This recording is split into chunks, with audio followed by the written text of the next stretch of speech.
Good morning, good morning, good morning, good morning, good morning, good morning, and good morning, everybody. Good morning, everybody. Welcome to another episode of The Morning Glow. Welcome to another episode of The Morning Glow. Got a great broadcast lineup for you this morning, as I hope and I pray that we always do. I'm not important, just a question asker. My name is Raheem Ajami out of Atlanta, Georgia, but I got my brothers from another mother, but we got the same father on with us this morning. First on it is Captain Leonard. This is LJ. Good morning, sir. How you doing this morning? Good morning, Raheem and the Morning Glow family. Good deal, good deal. Mr. Logan, Frank Logan. Good morning, sir. How you doing this morning? Hey, good morning. Good morning. How's everybody? Hey, doing good, doing good. Frank, Leonard, you know how we got to start off, man. What's going on in the political world? Did anything happen over the weekend? We know exactly what's going on in the political world. What's going on?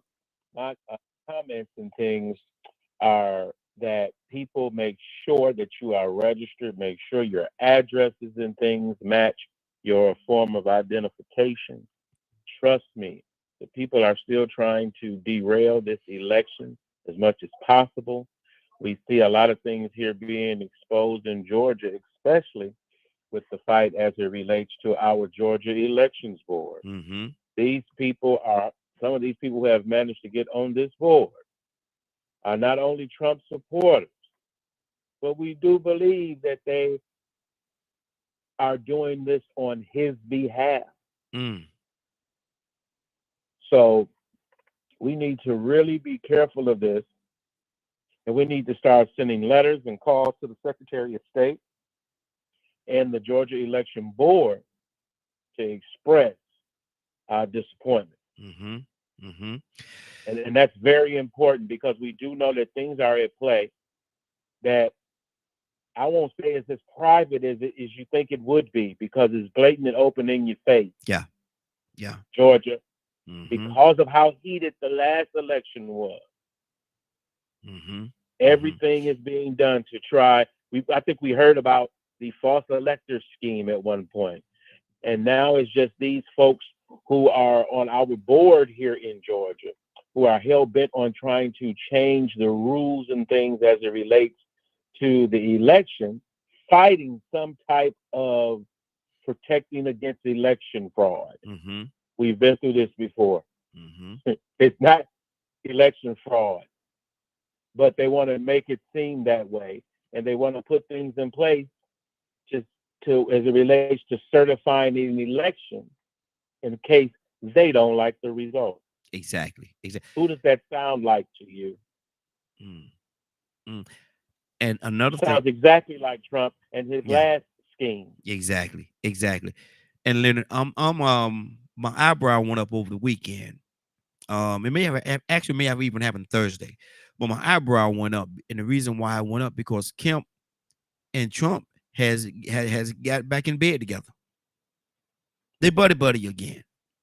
They're on TV shaking up, and Kemp talking about how he's going to help support Trump to make sure that Trump wins. Now this is the same, Okay, huh? what about it made you cringe? No, because I know the history and all the little trinkets that they have put out there before. And Trump, talking so bad about Kemp and talking about Kemp is the worst, blase, blase, blase. And Kemp talking bad about Trump and this and that. And he talking about he turned him in, talking about he tried to get me to try to get our state to do this and do that, and it's illegal, blase, blah. All the little talk that they had. And now that it's Yeah, election time again, they best buddies again, man. They best buddies like nothing happened. I mean, what do you expect when sometimes the woman go and bail the man that whipped her out of jail? Wow. Wow. What I mean, Yeah. Yeah. I'm not sure what you really thought, but we do have a coalition here of officials, clergy, and civil rights leaders calling for these board members to be replaced. Mm-hmm. Mm-hmm. Wow. Kemp has always been who he is going to be until the day they bury his cold body in the ground. Mm-hmm. Let us not somehow get it twisted. Mm-hmm. Wow. A devil is a devil is a devil. Gonna be the devil. Yep. Exactly. And the only thing you can do is act to remove them. Mm-hmm. How you allowed here in Georgia this man to beat someone, such an awesome candidate, Miss Stacey Abrams, lets you know the Mm-hmm. fight will not end Yeah. Yeah. until we got our foot on the neck of the enemy. Mm. Mm. Frank, talk to me, brother. It's amazing, man, how, after all this time and all the stuff that they went through, and now Kemp is back on TV again talking about how Trump is a great fella. Trump, he's this and he's that, and he's gonna make sure that Georgia support him and he get back into the White House. After all the history that they had, Frank, what does that say to you, brother? It says that his agenda is more important than his word. Mm-hmm. His word, his what he says publicly means nothing. He's always going to make sure that his agenda continues to move forward. Mm-hmm. You know something else is shocking, Raheem. Mm-hmm. Do you realize that we're going on 20 years that a Republican president has not won the popular vote? Mm-hmm. Mm-hmm. Yep. 20 years. So Wow. we think that them just tampering with votes just now started. How do you go 20 years Mm-hmm. Come on. and they have not won the popular vote? That means that the people for 20 years said, nah, we're not buying into that. Yeah. Yeah. Yeah. Mm-hmm. And Wow. somehow they get in anyway. Somehow. You know, something else that came out over the weekend that and I can't remember her name, but it's the lady that's over regulations. They're trying to get her fired because she's doing a really good job. She's suing these major companies for these monopolies that they build, and somebody was trying to get in to take over, basically to take over the Cancer Foundation.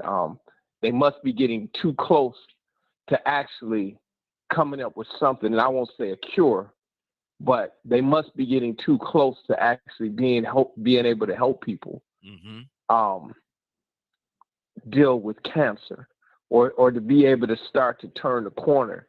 And they definitely have to stop that because it's just too many billions of dollars in these cancer foundations Yep. and funding and everything else. So this guy donated $10 million, and he's looking for someone to guarantee that once they get into office, they fire this woman. Mm. And all she's doing is her job. Yeah. Yeah. The only thing she's doing is what she's supposed to do. Is when she sees corruption, she's calling it out. She's suing people. She sued the people for Fortnite. She sued some other people. And now they say, oh no, we got to get rid of her. Mm-hmm. Dude, how do you not go to jail for that? You seem like you should, right? Seem like you should. Right. Yeah. Yeah, it does. Wow. Wow. Dr. Cook, good morning, young lady. How you doing this morning? Good morning. How's everyone? Hey, doing well, doing well. Good to have you. We're talking about this situation that's going on over the weekend in the in this political arena that we're dealing with right now. Kemp. I'm trying to understand what situation happened over the weekend. Well, one of the things that happened was Kemp, the governor here in Georgia, and they had this whole big thing about Trump trying to call down here and you need to find me X amount of votes because there's no way I lost Georgia. Find me the votes, blah blah blah. They went back and forth. They had this big hoopla going against each other in the news for a while, and now they're back on TV talking about how Kemp, the governor here, talking about how Trump is a great guy and blah blah. He's gonna make sure that he gets back in office and how he want to make sure that he wins Georgia. Now these are the same guys that was at odds with each other. What do you think is amiss right now? Well, I actually didn't see it, but I really don't even know what to say in regards to it because I didn't see anything. Mm-hmm. I'm not even aware of what everyone was talking about.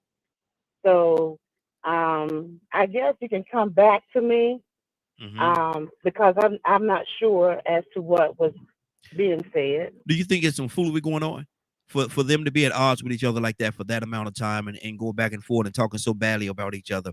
And now that they signed for the election and now they're I back. do. Talk I to me. do think that that is a lot of foolery. Wow. Wow. Leonard, talk to me, brother. Like I say, it is what it is. As long as people allow it to happen, it's going to happen. And you miss so many opportunities after the fact. It's too late to talk about, oh, Trump this. I mean, oh, Brian Kemp, when you let him win that last election. That's when you should have been wooing. Because this is exactly what he was going to do in the first place. There are people that will sit and lie to you in your face. People do not have to tell you the truth. Yeah. And they don't have to pretend that they like or don't like one another. So anybody who thought that, I mean, it was anything other than what it was, just a show, was misled. He's still a Republican governor. And he's not one of those that got good sense. Like some of these other Republican governors where I say, hold on a minute, something ain't right. I may be a Republican, but I'm not down with the foolishness. Exactly. And then what do you think about Kennedy? Kennedy dropped out of the race. And at first, a couple of weeks ago, he said he was thinking about dropping out at that time, said he was going to drop out and endorse Kamala. But this time he dropped out and he flip-flopped. I guess Trump got to him. And now he said he publicly said he's endorsing and backing Trump. His whole family never trusted him. Go ahead. Never trusted him. His true colors have shown. First of all, he thought he could win simply because of his name. Yeah. Because anybody who you know that you ask about him can't tell you anything about anything that he's done that even represents the progress and the standards that his family set in politics. So you have to be aware of the tricks that are being played, how people get into elections, for what purpose, what their strategies are. His strategy is his name. Wow. And that's the only reason why he hoped that you would vote for him, is because you'd recognize his name. Yeah. Kennedy. Exactly. So it just like, the saying you said, a leopard can't change his spot. That ain't too much different than with people. Wow. If you are not, I always tell folks to say, I'm not this and I'm not that. So what are you doing to not be like your predecessors? What are you trying to do when somebody say, I've changed? How do people know you have changed? How? Yeah. Wow. Lips can say anything, bro. And a lot of times look at they the do. Action. Yep. Wow. Frank and his whole family, Kennedy's whole family, has came out publicly and shamed him for what he did in endorsing Trump. His whole family has pretty much come out and shamed him, man. What do you say to that? Is he a man on an island by himself? This is not shocking. I mean, when he ran, when he came in and put his name in there, he only did that to try to hinder the Democrats. Yeah. That's the only reason he did it. He tried to split the votes. He said that I have, like Leonard said, that my name has enough name recognition that I can get a certain amount of people. I can't win. He never thought that he could win. Yeah. But maybe I can do enough damage to where the Democrats can't win. So now, when that was an obvious failure, because they looked at his polling, they said, man, you're not polling anybody. Yeah. So they said, okay, well, come on over here. And what we'll do is we'll use you to just speak against them. Maybe that'll do more. I mean, it's just, and nobody's shocked that. I mean, he was a double agent all along. Mm-hmm. You know, and that's just what he was doing. That's the only reason he was doing that.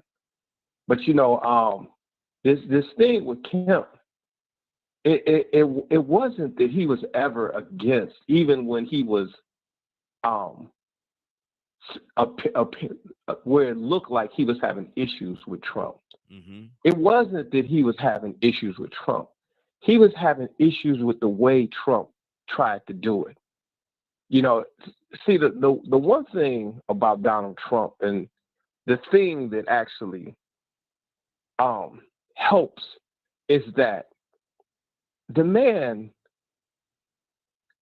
the way he does things, it exposes what's really going on. We've learned more in the last 8 years about what the Republicans are doing because of Donald Trump's arrogance.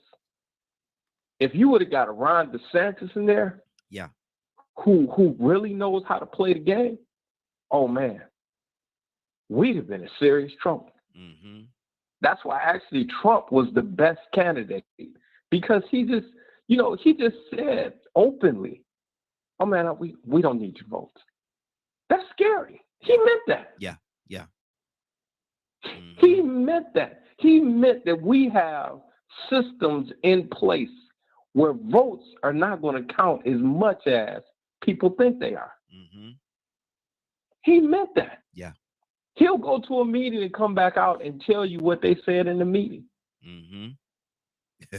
And they're like, well, dude, what are you doing? Shut your mouth. Yeah.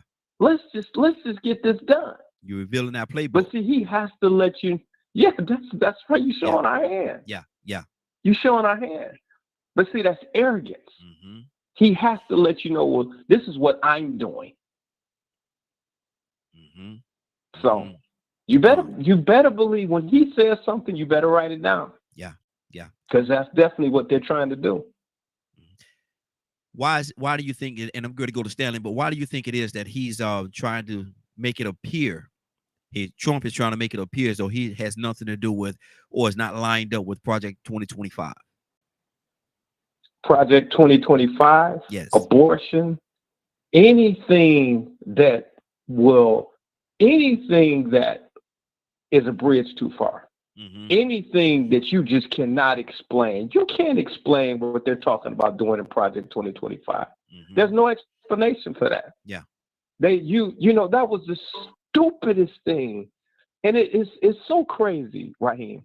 Do you realize if it wasn't for abortion being attacked and overturned, that we wouldn't even be in this race. Mm-hmm. A lot of these people that are outraged, they're not outraged because of what is right or what's wrong. A lot of them are outraged because of abortion. Yeah. Abortion is the biggest thing right now that the Republicans can't overcome. Mm-hmm. Mm-hmm. You know, because that hit a whole bunch of people's households. Yeah. Absolutely. 508-924-3521, 508-924-3521. You're listening to DK Media Group and Associates, and this is The Morning Glow. We're here every day, Monday through Friday, from 7 until 10 a.m. Eastern Standard Time. So make sure you continue to join us, share us, like us, subscribe, do all that stuff. All likes, do all that stuff to us. Stanley, good morning, Stanley. How you doing this morning? Doing good, brother. How you this morning? Hey, doing good. Stanley, you here in Georgia. What do you think about how this Kemp Trump situation has flip-flopped to the point where Kemp, they went from being arch enemies to now Kemp is saying he's going to support, he's going to endorse Trump, and he's going to make sure that Trump wins because he's the best candidate, blase. What do you think about that, man? Is there some top shelf foolery going on there? Well, bro, I'm going to say it like this right here. And I think it's deeper than just the Republican Party. I think there's been some phone calls made and secret meetings had that they don't told this guy, this is what you're going to do.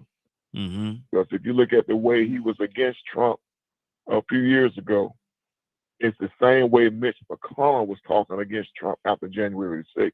Yeah. That he disapproved of this and that wasn't right and blah, blah, blah, blah, blah, blah. And had the opportunity to have Trump indicted. And then when time came for that, Mitch McConnell backed off Mm-hmm. and started supporting Donald Trump. Yeah. Yeah. And with Brian Kemp. Brian Kemp is supporting Donald Trump. Now, after all this 2 or 3 year battle, you know, where he didn't support him and he was against him, now all of a sudden, you know, he's endorsing this man. Yep. So Yep. that lets you know there's been some secret meetings and some phone calls made. Hey, this is what you need to do.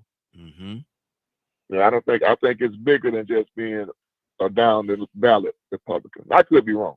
Yeah. But that's Yeah. just the way I look at it, because all of a sudden you're gonna endorse this man when you've been Flip-flop. against him for Just the last flip 3 or flop. 4 Yeah. years. Yeah. You know, all of a sudden, you don't want a totally, 180 about everything that you said about this man. Now, all of a sudden, he's Right. You don't flip the script all Yeah. of a sudden. Yeah. It's some of those 9 when we at home sleeping, there's some of these midnight meetings and phone calls that these folks have. Mm-hmm. And like I said, that's just how I see it. I could be wrong, but you don't flip like that for no reason just because you're a Republican. Because if that was the case, you was a Republican 3-4 years ago. Yep. You while all this stuff was going on, you were still a Republican. So what's the difference? Yeah. So Yeah. Go ahead. No. Go ahead. I'm listening to you. Yeah, I'm saying you was a Republican all that time, so it's bigger than just being a Republican. Mm-hmm. You know, and it's a lot of meetings going on, man. A lot of stuff that's like I said, at night while we're sleeping, getting those 40 winks, as they say. Mm-hmm. These folks are up preparing and making phone calls to say, this is what's going to happen. Yeah. Because they're looking at their careers, their position, their status, their family, their money. All kinds of stuff is going on while we're sleeping. Mm-hmm. But you don't just wake up one morning and decide, hey, I'm going to support Donald Trump all of a sudden. When I've got people that I don't hate anybody, don't get me wrong. Yeah. But I've got some folks that I don't support. And unless the Lord himself come down and tell me to do it, I'm not going to support. Mm-hmm. Mm-hmm. So Yeah. for you to wake up one morning all of a sudden and say, hey, I support this guy. No, it's bigger than just being a Republican. Exactly. Wake up one morning. You know what? Maybe he ain't as bad as I thought he was the last 2 years. Maybe he ain't as bad. Right. But he ain't changed. He got worse, but then all of a sudden he's not as bad. Come on, man. Yeah. It just does. It does not make sense. It does not make sense. Badger, good morning, sir. How you doing this morning? Good morning. Badger, got a question for you. And I know you're a researcher, man, and you dig deep into things, man, and try to go beneath the cover, beneath the surface a little bit. So, have you looked into that Project 2025? And if so, what did you see in there? And if it really is standing for what it's saying it does, I don't think a lot of people really understand what's going to happen. Mm-hmm. Talk to us, Badger. So, if they're really talking about and supporting lowering corporation taxes and increasing taxes elsewhere, there's going to be a lot more of a money gap than there was ever before, leaving each state to its own opinion of what schools should or should not have. Essentially, it's their version of, I believe a word that they use is Christian nationalism. Notice I said their version. Yeah. And I honestly have to say I've seen signs of it in the state that I live in Texas. Which I'm not against Christianity. You guys know this. Yeah. Mm-hmm.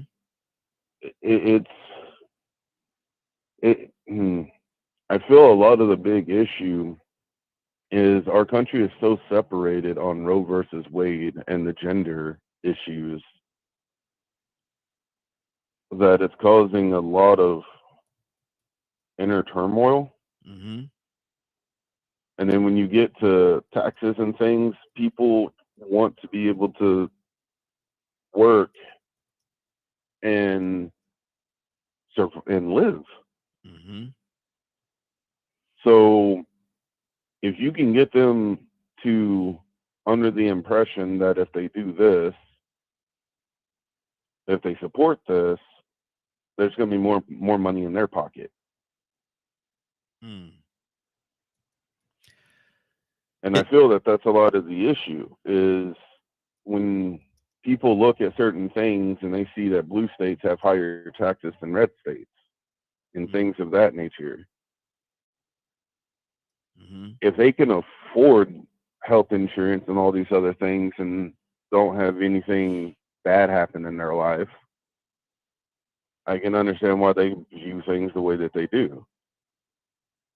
But the part I still find interesting is when they do hit that hard part of their life where they fall or, you know, they lose their job all of a sudden and they actually need help and stuff, then they start realizing how hard things are for those that have those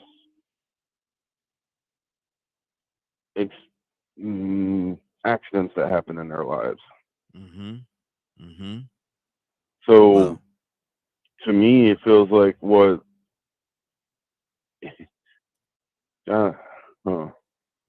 Is there any good in it, Badger? Oh man, dude, everything has some good in it, Mm-hmm. but it's weighing how much good versus how much it's going to hurt people. Mm-hmm. And I think that's the part that a lot of people miss. Mm-hmm. Okay. Is if you don't know how to read the language, it's really hard to understand what's going on. It's like the whole principle about tariffs, right? Trump increased tariffs, started the process of increasing tariffs and everything on China, right? Mm-hmm. I can't tell you the amount of people that don't understand by them increasing tariffs that increased consumer cost. Mm-hmm. Yeah. I can't even give you a number of how many people I've ran across that are, especially Republican side of things, that honest to God think that the tariffs on China actually decreased the cost somehow. No. It's simple. Like I just Supply and demand, brother. Supply and demand. That's no, I agree. Yeah. So it's just one of those things, one after another. Mm-hmm. He increased the tariffs, but yet still told companies to go over to China. Mm-hmm. Wow. Like, make that make sense. Exactly. Let me go to Leonard. Leonard, and going to Tucson after this. So Tucson, be on standby, brother. Coming to you next. Leonard, I know you've looked at this Project 2025. I just want to know from where you are, from the research that you've done, is there anything good in it? Well, it's not about. It's good for those that support it, Mm-hmm. and the people that support it are usually very judgmental, racist individuals. Wow. And so they came up with this plan that easily. I'm gonna tell you what the plan really represents. It represents the cross section of people who believe that America was actually a Christian nation to begin with. Mm-hmm. And because you continually use the word Christian with something, you automatically make people believe you are operating within God's will. Mm. So this is how this big deception started, and why we moved to a separation of church and state. It's because these particular people that have written and constructed 2025 are simply about controlling what everyone else does.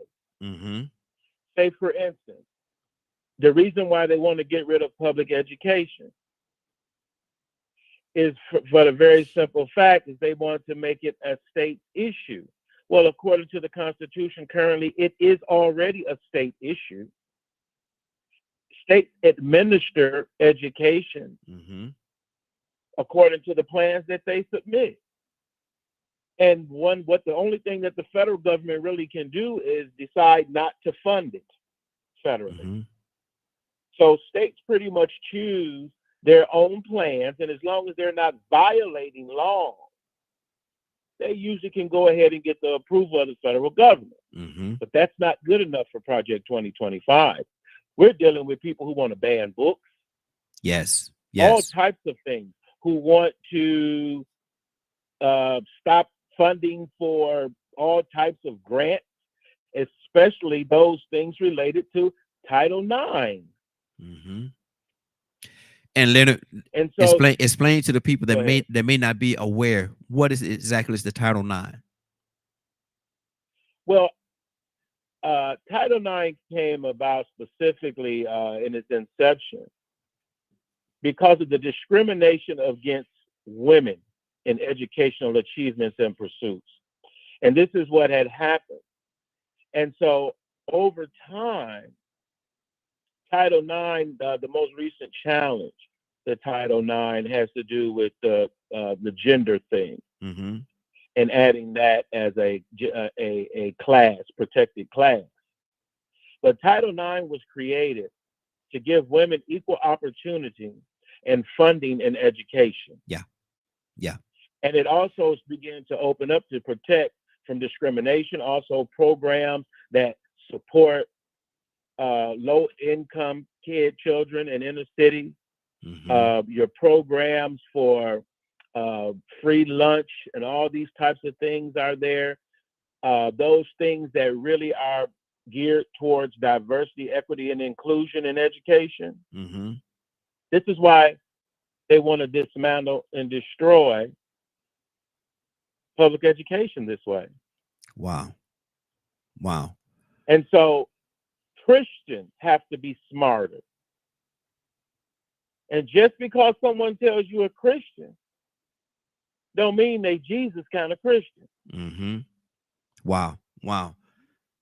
Toussaint, talk to me, brother. Good morning. How you doing this morning? I'm all right.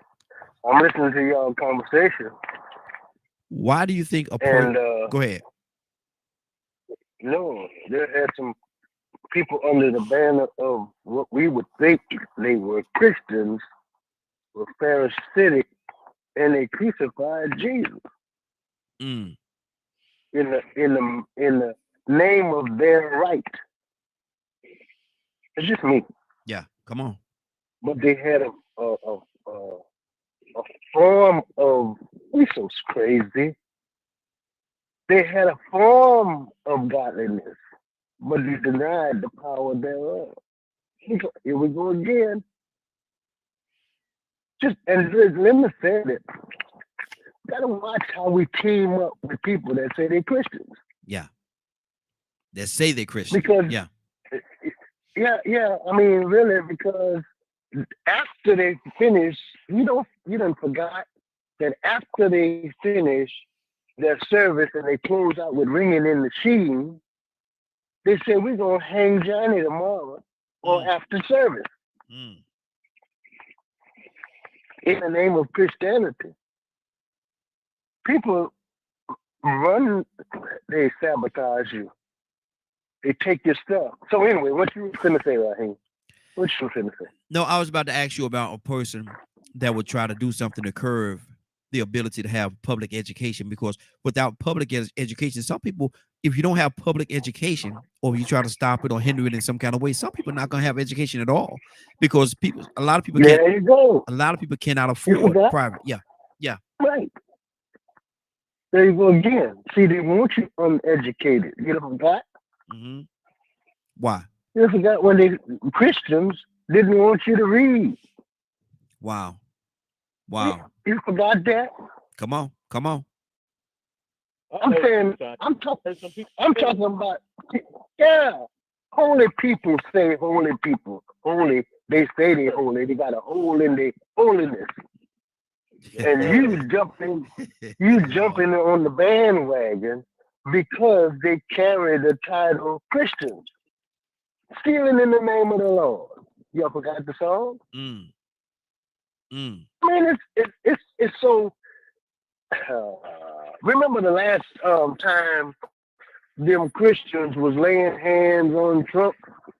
Remember them? Yeah. Them Christians. And I'm not saying that he don't need his hands laid on him. If anybody need their hands laid on, he needs it. He's like a Nicodemus. You must be born again, man. I'm just saying. Here we go again. The cycle repeats itself. Because if people figure something works, they try it again. Let me tell you something else, and I'll shut my mouth. Herod and Caesar didn't get along till they teamed up on Jesus. Read your book. Wow. 508-924-3521. 508-924-3521. Come on, get some of this. Give us a call. Tell us your opinion, whether you agree or disagree, how you feel about it. Come get some of this, man. We got a big pile over here, man. Come get yourself a slice. Come get yourself a slice of the morning glow. Rico, good morning, sir. How you doing this morning?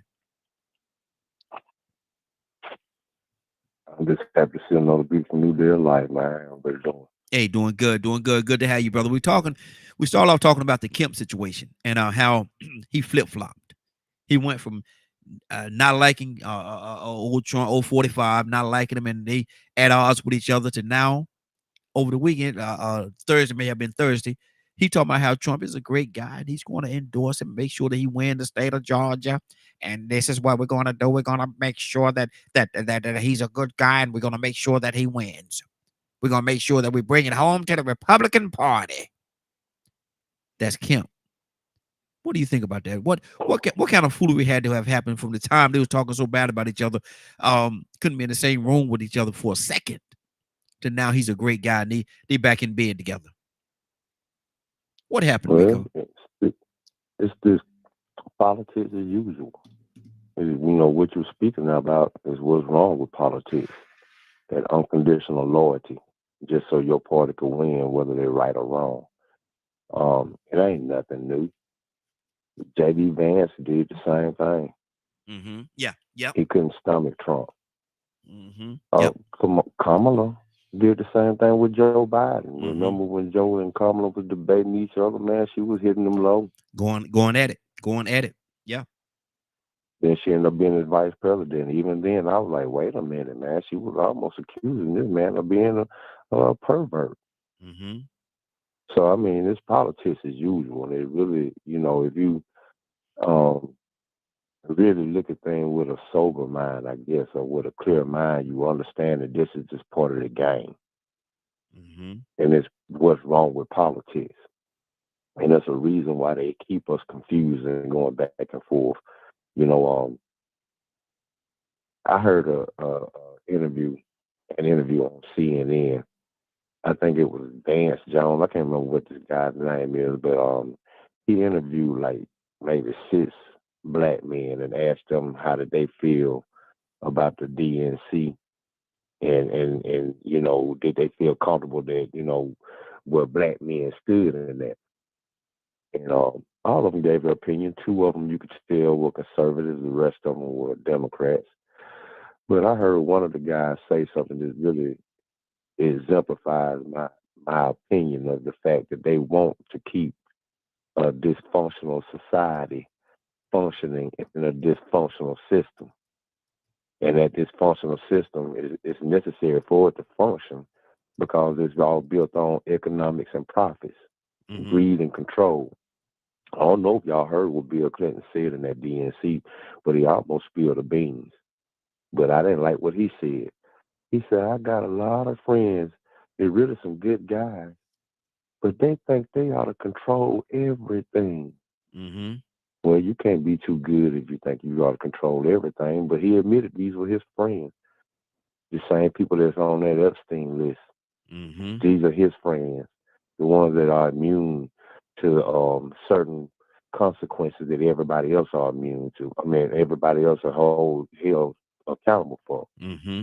But in that conversation I seen on CNN, man, one of those guys, because, I heard abortion came up. And it's odd, man. I mean, if you really think about how they want to keep us confused and and functioning in a dysfunctional system. Man, we've been talking about Roe versus Wade for 50 years. Mm-hmm. 50 years they've been flipping back and forth. In favor of, against, in favor of, against. How is it after 50 years we still going back and forth and talking about Roe versus Wade, amongst other things? Mm-hmm. But I think they do that to keep society confused and functioning in a dysfunctional system. It is the same game plan or playbook that they use to keep making money off the super predators, but not doing anything to stop what creates the super predators. Mm-hmm. Wow. You know, so I look at this whole situation, but on that CNN interview, they brought up abortion, and one of the conservative guys, you know, since they're a part of Christians, you know, supposedly, said that God and Jesus was about life, creating life, and not destroying life. Mm-hmm. And don't get me wrong, I've been always more on the Democrat side. My whole life, I'm gonna say 100%. But one of those guys said, I don't care what God said. A woman has a right to choose. Wow. Mm. So that lets you know right there, to me, society is all confused and bamboozled, like Malcolm X said, trying to follow along in this political game that they've corrupted with their political games. Mm-hmm. And the biggest example of the fact that they do play political games is the fact that you can have somebody condemn a man 1 minute and then jump right on his ticket and be his vice president or support this same man just because it goes along with just towing the party line. Mm-hmm. Wow. Wow. That's good. Let me go to Stanley. Stanley out there, we're going to Frank, then we're going to go to Badger. Stanley, what's on your heart? Hey, man, I'll call it back in. I've got to go into physical therapy. Okay. So I'll hit you back out there. Absolutely. Good deal. Good deal. Frank, talk to me, brother. Hey, Raheem. Yes. Have you been saved all your little old life? Say it again. Have you been saved all your little old life? No. Neither have I. I have not been saved all my life, and I've made some serious mistakes over the years. I've ran with some people and done some things that I regret. Mm-hmm. But when I was out in the streets, even then, when I was out in the streets, there were rules. Yeah. There were certain things that you did not do. Mm-hmm. You did not attack seniors. You did not attack kids. It was just certain things that you didn't do. But in everybody's group, everybody had a couple of them. They didn't know or they didn't respect the rules. Mm-hmm. And you had to get them out of your group because they would go too far. Mm-hmm. Something as simple as, well, this guy caught one of our guys on the wrong side of town, so you know we got to deal with him. Mm-hmm.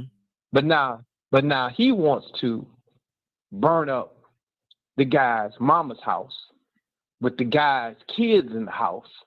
And whoa, dude, oh, it ain't that deep. No, he just beat Ray up. We gonna get him, but we not doing all of that. Mm-hmm. We not going that far. See, there's some things that you can't compare other things to. Politics have always been dirty. When you go back to the beginning of politics, they used to actually fight in the courthouses to try to intimidate each other, to try to make people do things that they wanted them to do. Mm-hmm.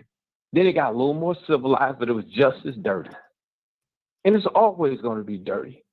As long as you have dark money and people that have agendas that we'll never know the whole of it. But even in politics, there should be a humane side of it. And when you talk about, okay, why would all of a sudden this guy, no, he never changed his position. He just got in a place where he had to evaluate what was going on. He looked around and he said, man, these jokers are going to jail for this guy. Mm-hmm. They're getting indicted. He called me on an open line and is asking me to do things that I can't do. We can't even talk about this. So he made a business decision. Oh no, but his agenda was the same. It's always going to be the same. Mm-hmm. So we there's certain things you can't. People that are about corruption may embezzle money or that may do different things, give contracts to different people that they shouldn't be giving contracts to. They've been doing it in politics forever. People getting bought off, and then all of a sudden, somebody's cousin or brother is able to do business somewhere they shouldn't be able to do business. They've always been doing that. It doesn't make it right. They've been doing it forever. Mm-hmm. But this stuff that they're doing nowadays, though, you can't compare that to what just regular politicians are doing. Mm-hmm. Wow. It's not apples and oranges. I mean, it's not apples and apples. Yeah, that's good. It's totally different. It's a different game. But no. It's not part of the game. That's the thing that I'm trying to say right now. Is that the things that they're doing is not politics. Mm-hmm. Mm-hmm. It's at a whole nother level of corruption. A whole nother level of corruption. Wow. And they've been doing it for a while, but it's so freaking dark. Yeah. Let me ask you this question right here. When they rounded up all of those kids, and they said, "Well, we're doing this because they snuck over here, and they shouldn't be here," and they separated them from their parents, right? Mm-hmm. They didn't do that because they felt anything about immigrants. Trump had all them kids sold to Putin. They were going to be sold, and too much attention came to it. We still don't know what happened to those kids. Whatever happened to them? Wow. They didn't find, and the thing about it, guess who they weren't finding, Raheem? They weren't finding the girls. They never came back and said, we put 100% of these kids back with their parents. Mm-hmm. See, that's too far. Yeah. Wow. Badger, talk to me, Badger. It's a lot going on, man. There's a lot going on behind the scenes that people don't see. Badger, talk to me. So I want to read a small portion from this 2025, if you don't mind. Go ahead. So this is goal number 3 under their chapter of Department of Health and Human Services. Family comprised of a married mother, father, and their children are the foundation of a well-ordered nation and healthy society. Unfortunately, family policies and programs under President Biden's HHS are fraught with agenda items focusing on LGBTQ plus equity, subsidizing single motherhood, DISINCENTIVIZING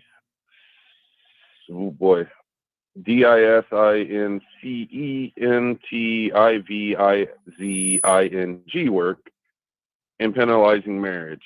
These policies should be repealed and replaced by policies that support the foundation of stable married nuclear families. Working fathers are essential to a well-being and to the well-being and development of their children, but the United States is experiencing a crisis of fatherlessness that is ruining our children's futures.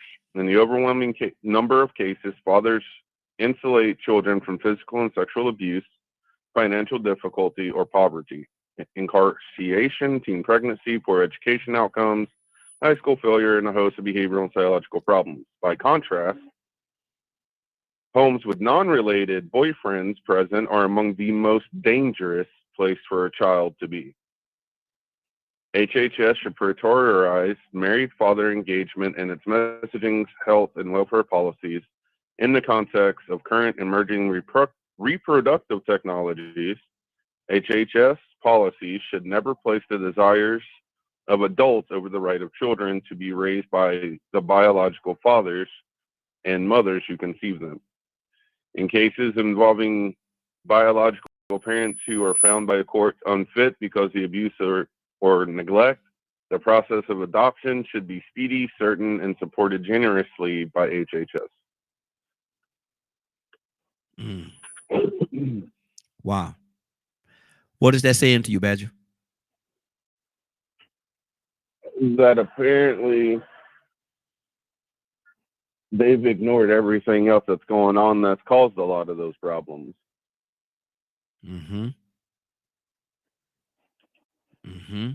Wow. So,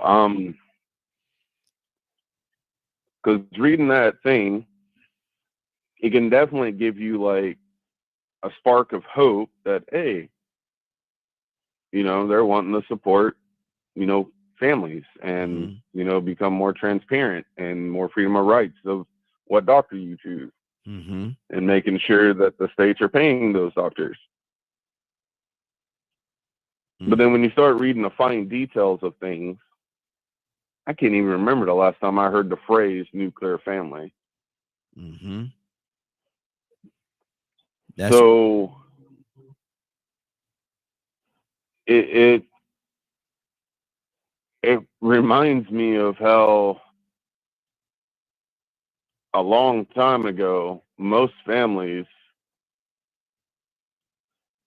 didn't really have a lot of, I guess the early 19th century, if you were poor, society didn't really like you. And you ended up just being a indentured servant. In a nutshell, bare minimum to live and all those kinds of things. And to me, that's what it feels like it's going back to, is an indentured servant mentality of, if you have the money, we'll take care of you. If you don't, thanks for your workforce. Wow. And let's make sure that mentality is taught to future generations. Leonard, what did you gather from that? Rico, coming to you next. Well, I mean, it's like anybody playing that theocracy game. I am a Christian and a Muslim, but I wouldn't want to live in a place that forced me to be Christian or Muslim. This what he just read pretty much. You Negroes listen to this. They don't want to fund Medicaid anymore and the welfare programs. They're anti-welfare programs for single mothers. They're anti-prenatal care for single mothers. They're anti-supporting anybody that does not fit their description of what a family is.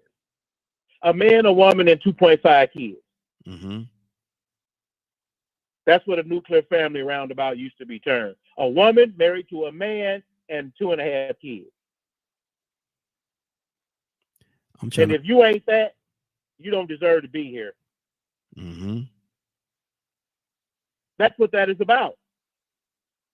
Now you want to say, well, I'm a Christian, and so what about all the kids that used to starve before we had food welfare programs? Think of how many people would be homeless if we did not have these programs. Mm-hmm. This is what is being referred to as a Social Security safety net.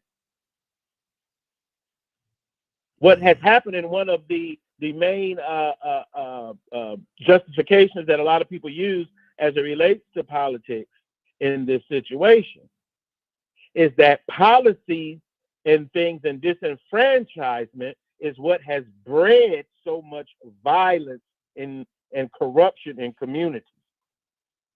It is because the very struggle just for a piece of bread is what leads you to theft and stealing and violence and drugs and everything else. If you follow that mentality, then you'll be right to one of them fools. Oh, Project 25 sounds pretty good. Because remember, they've been against people on welfare, and they've painted the picture that it's black women on welfare anyway. Yeah. Yep. But see, what y'all don't realize is they'll cut it for people in our neighborhood and still give it to white folks over there in them trailer parks. Mm-hmm. You wonder how white and black poor got separated? Blacks went to projects, whites went to trailers. Mm-hmm. Wow. And so you have to understand when it's subsidized housing, for instance. Subsidized housing is specifically for low-income people. Now, if you follow this logic, low-income people pretty much going to be thrown to the wolves. Mm-hmm. And you think it's bad now. Imagine when everybody fighting for food. I used to talk to young men who were saying that they were selling drugs to feed their. That's not why you selling dope. Them rims is $4,000. Yeah. Look at the paint job on that car. Mm-hmm. And it's pulled up next to your grandmama's shack that she been living in forever on food stamps and housing. Mm-hmm. You're not doing it for your family. Yeah. You're doing it for the lifestyle. Mm-hmm. You don't have to steal in order to eat. You prefer to steal. Mm-hmm. Wow. Instead of knocking on the door, we need some food. Mm-hmm. So you justify stealing as surviving. What do you think going to happen if they cut benefits? It's going to get rough out here. 508-924-3521. 508-924-3521. Rico, talk to me, brother. Frank, coming to you next. Man, I like what Badger did, man. He pretty much hit it on the head. Mm-hmm. Because that number 3 that he read is all I've been asking for. Is one of those talking points that Candace Owens that makes black men go back, sit back and say, hey, man, I like what she's saying. Mm-hmm. Do need to put formulas back in the household. It's true. But then we also have to realize the history of the country we live in. Well, these people have agendas and ulterior motives. Mm-hmm. And they will create laws and then execute those laws to once again achieve those ulterior motives. Yeah. They're using their will in every angle. They can take laws and use them against certain people, certain individuals. So, Badger says it. They the ones created the problem. But then you have the extreme left and the extreme right. And nobody seems to want to just go down the middle and use some reason and logic to pretty much do what's needed to be done for the kids and to make sure the kids have parents. I'm going to say a mother and a father in the household. We already know that those issues exist. Everything that he said was true. The consequences in the majority of cases where children don't have a father in the household. But it goes back to what I said earlier. I don't want to talk about what creates a super predator. Mm-hmm. I just want to get them off the street. So it's mighty funny, the party that wants to put the family back together, bring back the nuclear family and put the father back in the household. It's the same party that used the wrong drugs to take black men out the household. Ain't that something? They're Wow. playing with us. Once again, people have agendas and ulterior motives, so they might get Project 2025 put in, and then come up with another way to only bring white men back into the household, but still find a way to exclude black men. Who knows? But they have been doing that with laws from the very beginning. The reason why we are the overwhelming majority of the prison system is because ever since they ended slavery, every 4 years, every 8 years, they came up with new laws that try to enslave. Why? How? Through the implementation and execution of laws. They were able to continue the system of slavery under another name. So, with this Project 2025, it's business as usual, same old tactics that politicians use against the public, and that the system and the corporations use against the public to continue benefiting. And somehow, some way, they will find a way to profit from Project 2025, because that's what it seems like everything boils down to. But once again, like I said, I love what Badger said. He said it. It seems like they don't want to hold themselves accountable for creating that problem. But if you listen to what politicians have said on both sides, they don't care what creates a problem. That's the reason why we're not addressing those issues now. We still addressing abortion 50 years later. Wow. Roe versus Wade was in 1973. 1973. We got so many more issues, crises. Like he said, it's a crisis.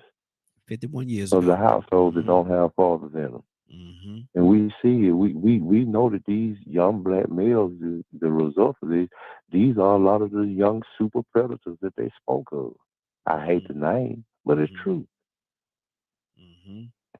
So, where the accountability and the balance in actually fixing this problem or this crisis that you created with the drug war way back with Nixon?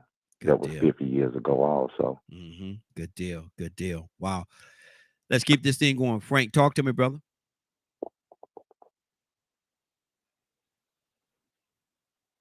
Frank, you there? Toussaint, talk to me, brother.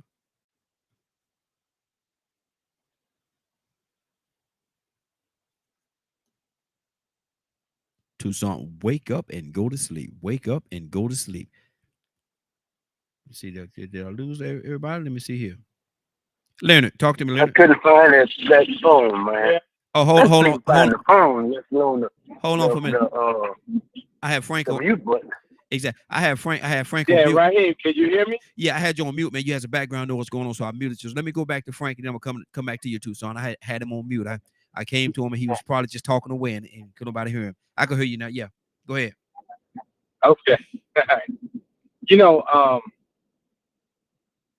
We have to do a deeper dive on what is going on. Remember The Rock, the show The Rock, the show in living color, South Central, when all those shows were on that network. Yes. Very popular. So the Wayans brothers said, wait a minute, man. Now all you're doing is you're playing reruns and you're not paying us. So they said, okay. They took all those shows off of the air. They created Fox News. Made billions of dollars, right? They're doing it again. You're looking at all of this black content on Tubi. And everybody on Facebook, oh, my show's on Tubi. Oh, go to Tubi. Oh, go look at Tubi. Same person. What is his name? Rupert Murdoch? Yes. that same person owns Tubi. Mm-hmm. And all he's doing is bringing black content. And what that does is that brings all the advertising dollars. He's going to make all of his money, and he's going to scrap all of it. Mm-hmm. Mm-hmm. Dude, it's about control. It is about control. They continue to use us the same way over and over and over again. We gotta quit running this stuff without doing the resource to see who's behind it. Mm-hmm. Mm-hmm. Wow. And that's the thing right there. I got this app on my phone that tells me exactly, who support who and how they support them and what level they support them on. But let me go to Tucson. Tucson, talk to me, brother.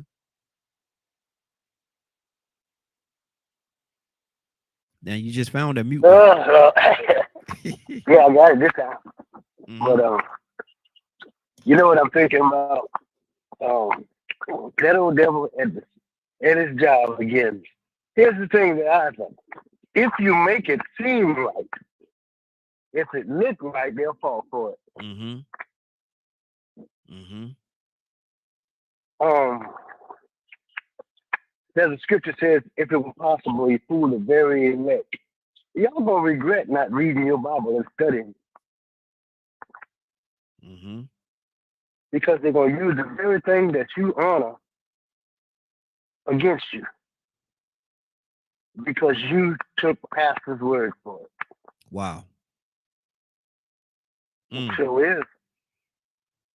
It's gonna look Christian. We're gonna have you outdoors. In the name of the Lord. Wow.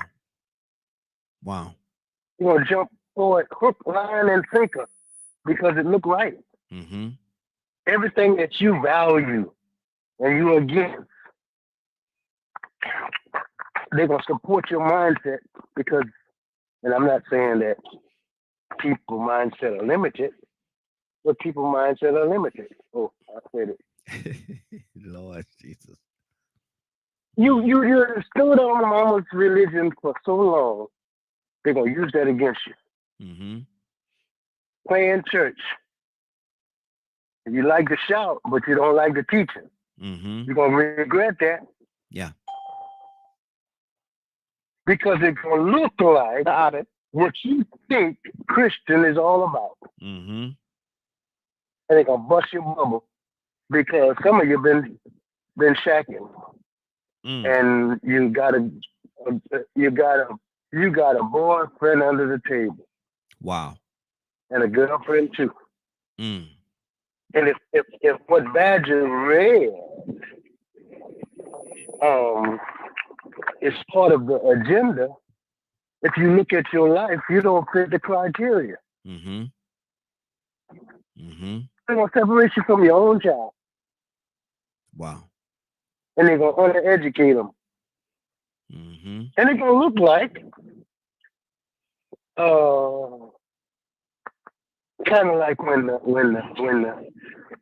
serpent was in the garden. Some people, here's what it is. I'm just using this for example. It looked like truth, and it made us stick our chest out. And he said to them, "You're gonna be like God." Oh yeah, oh yeah, what really? Oh man, man, you mean to tell me, I'm made in His image and His likeness? Why not be like Him? Wow. And see, there are people. They're not about out of time. I'm sure them over 30 seconds. But anyway, there are people that have put their Bibles on their shelf and they show up every Sunday. No Bible class, no Sunday school, no studying. Your kids don't even know if you know what you say you know because they ain't learning nothing because you ain't teaching them nothing. Wow. Leonard, so people that study the other part is going to use it against you and you're going to regret it. Leonard, talk to me, brother.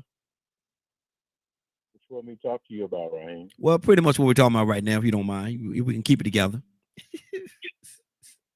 Well, there are a lot of things in the Bible, and it depends on how you read it and what you think. But people have to understand that, one, I am not one to judge. There was lots of comments that I'm going to be attacking at this other platform that I'll be on end of September, based around why we should vote and what have you. And how do I put it, Raheem? Come on. I'm a man, and I do whatever I want to do. If I just want to sleep with a woman, I just sleep with her if I want to. How you gonna make somebody be with somebody they don't want to be with? This lie that people been living off of all these years, and I hear it a lot by people making excuses for their choices. But I was always taught right from wrong, and whatever you choose, that's you. But what I do know for sure and for certain, ain't nobody took black men out of their homes.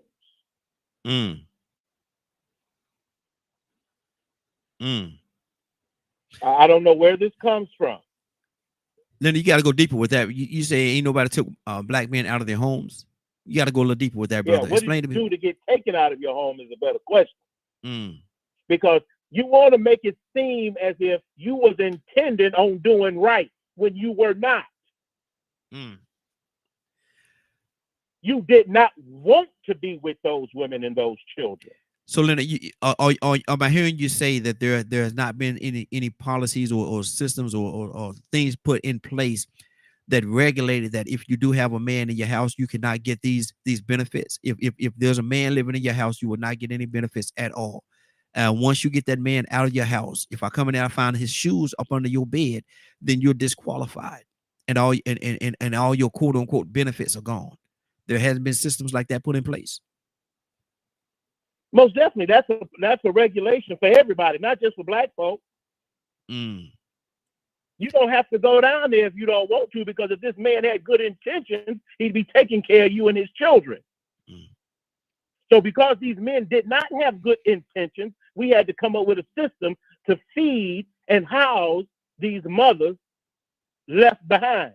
Even during the time of depression, when a lot of this stuff came into place during y'all, like, what was that, the 1920s or whatever it was, whenever the depression was. I ain't no historian like y'all, but even during the time of the Great Depression, where everybody was struggling, everybody was having a hard time keeping food on the table, even during those times, married and unmarried.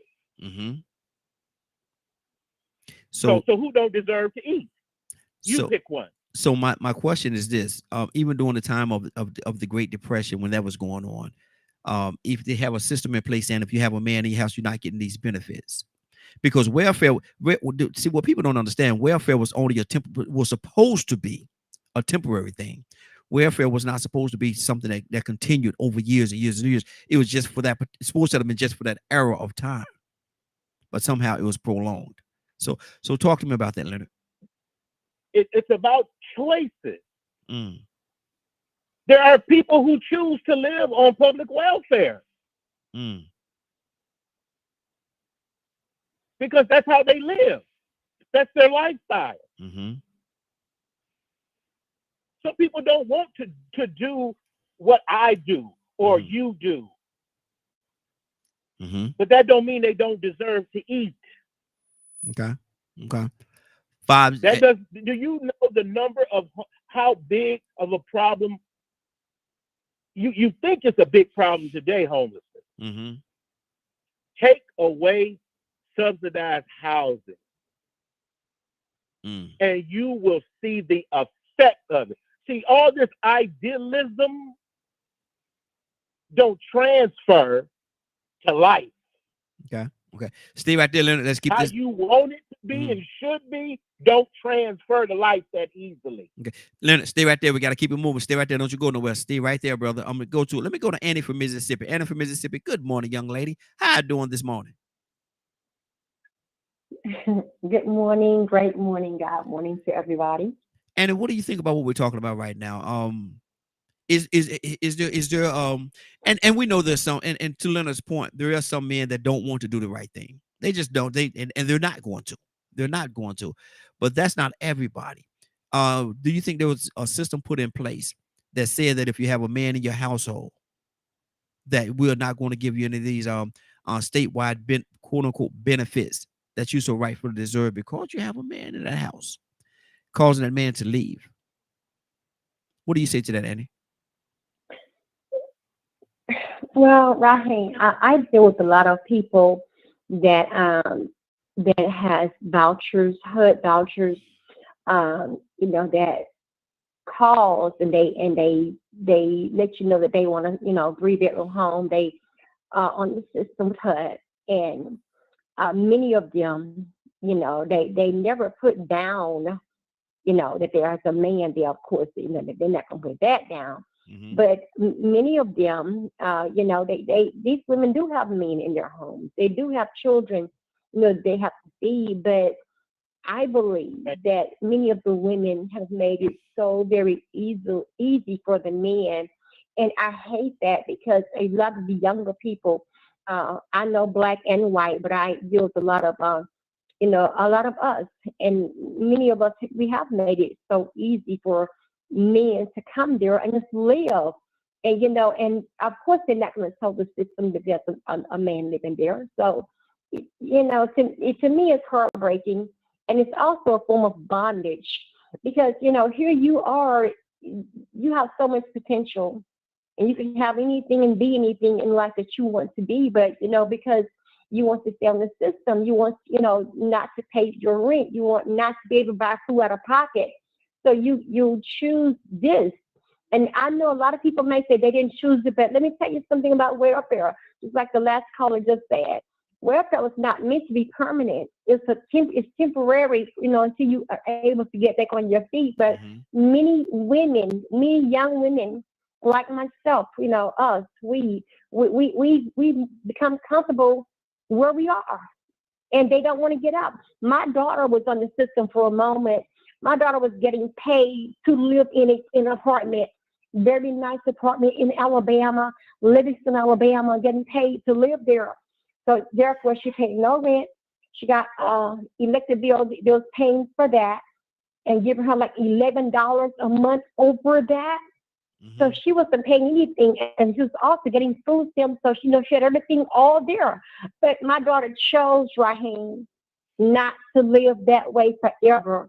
My daughter moved from Livingston, Alabama to Northport, where she was paying $2,300 a month, $2,300 a month for rent, until we got her to buy a home. We worked with another realtor to get her in a home, to get her credit score where it needs to be.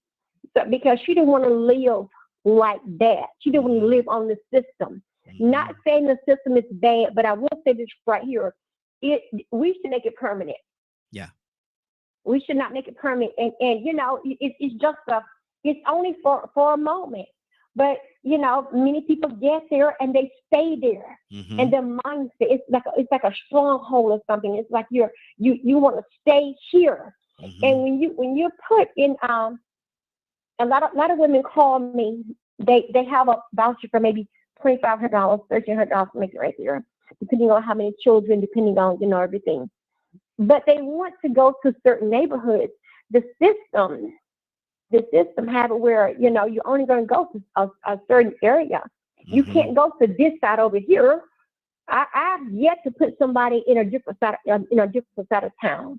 I've put some people, I've put them in average places, but I've never taken them to a nicer places. And even though some of the homes over there, they are for rent. Yeah. But we always end up having to find them somewhere in an average or either a poor neighborhood. Wow. 508-924-3521, 508-924-3521. Give us a call. We'd love to have your input. Goddess, good morning, young lady. How are you doing this morning? I'm doing pretty good. Good deal. Good to have you. Good morning, family. Good morning, sister. Good to have you back with us. What do you think about this, man? Is there some situations whereas the system forced the man out of the home, or is it just the men are just so sorry they just don't want to be in the house and do what's right and take care of their families as they should? a lot of people, we forget, right now we're going through a control factor and being in a control factor. But we forget that the reason your grandmother didn't leave your grandfather has less to do with more of a moral compass or love than what you think.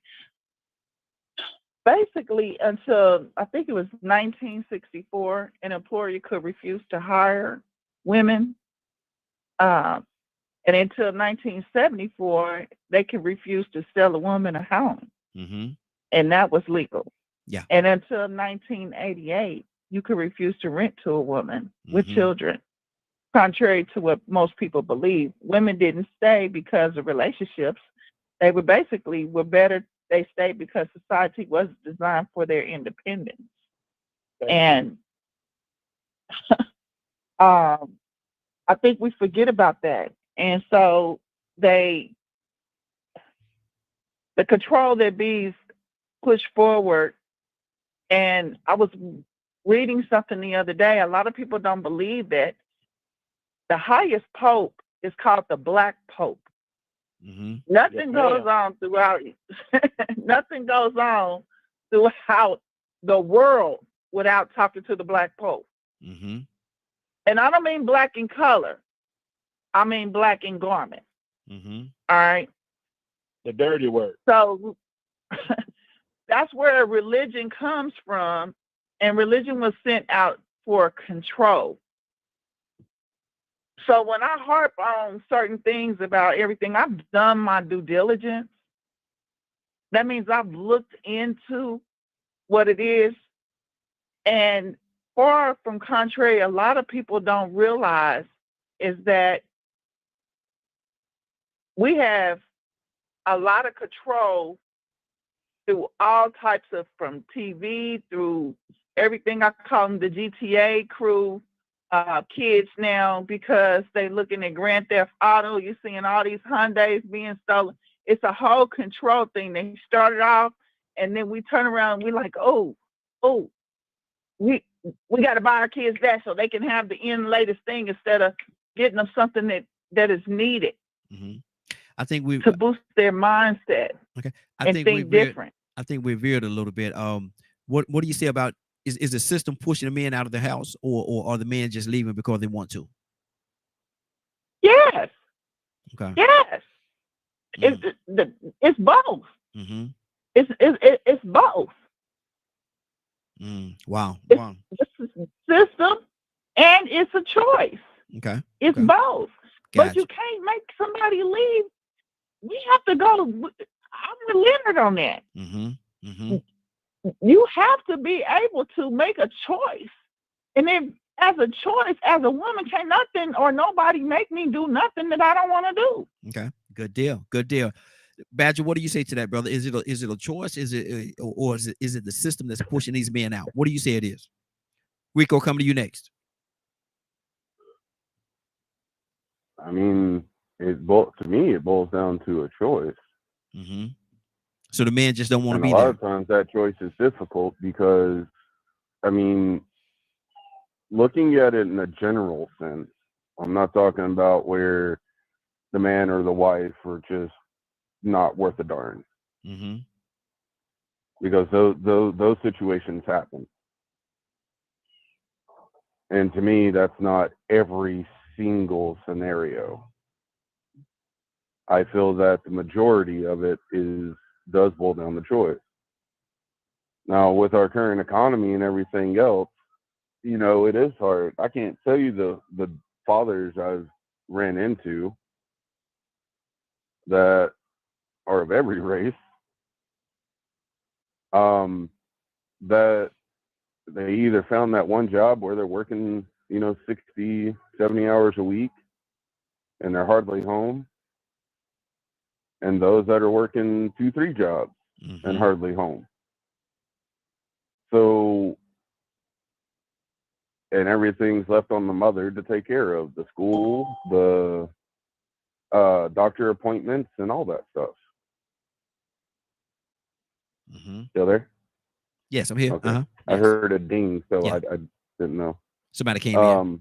And So to me, there's a lot of variables in that situation, because of course there are those where the woman is an interesting human being, and those where the husband is an interesting human being, be it they're abusive or whatever the case may be. And in those situations, you know, they still have to make a choice. Do I leave this relationship or do I not?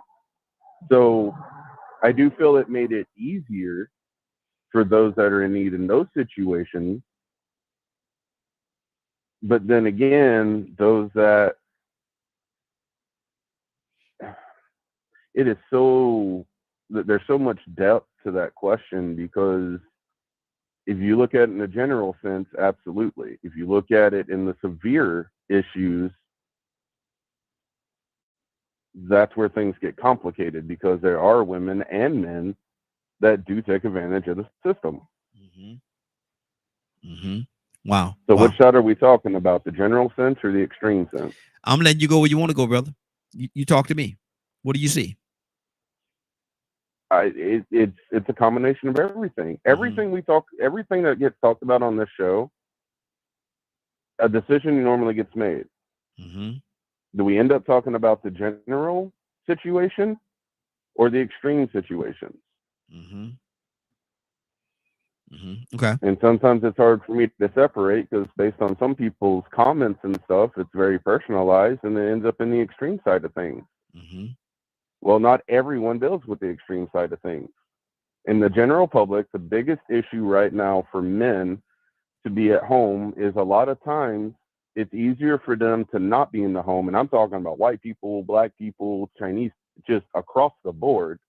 There are times where it is so hard on them having to work 2 or 3 jobs, because maybe they're not the most gifted human being. And it would be easier for the wife and kids to receive help from the state than the amount of income and not being able to be home. Good deal. Good deal. 508-924-3521. 508-924-3521. What do you all think? Is a lot of the homes empty, fatherless, if you will, where the fathers are not in the home? Is it because of choice? The man just didn't want to be in the home. He just packed his bags, said, you know what? This is too much for me. See ya. Left. Or is it a system in place that's saying that if a woman, if she have a man in the household, then a lot of these benefits, quote unquote benefits, that she's supposed to get, or the family is supposed to get, because of the fact that there's a man in the household, you're not getting it. You have to make a choice. Either get these benefits and get rid of him, or keep him and not get these benefits. Rico, talk to me, brother. Raheem. Yeah. I want to share an experience real quick.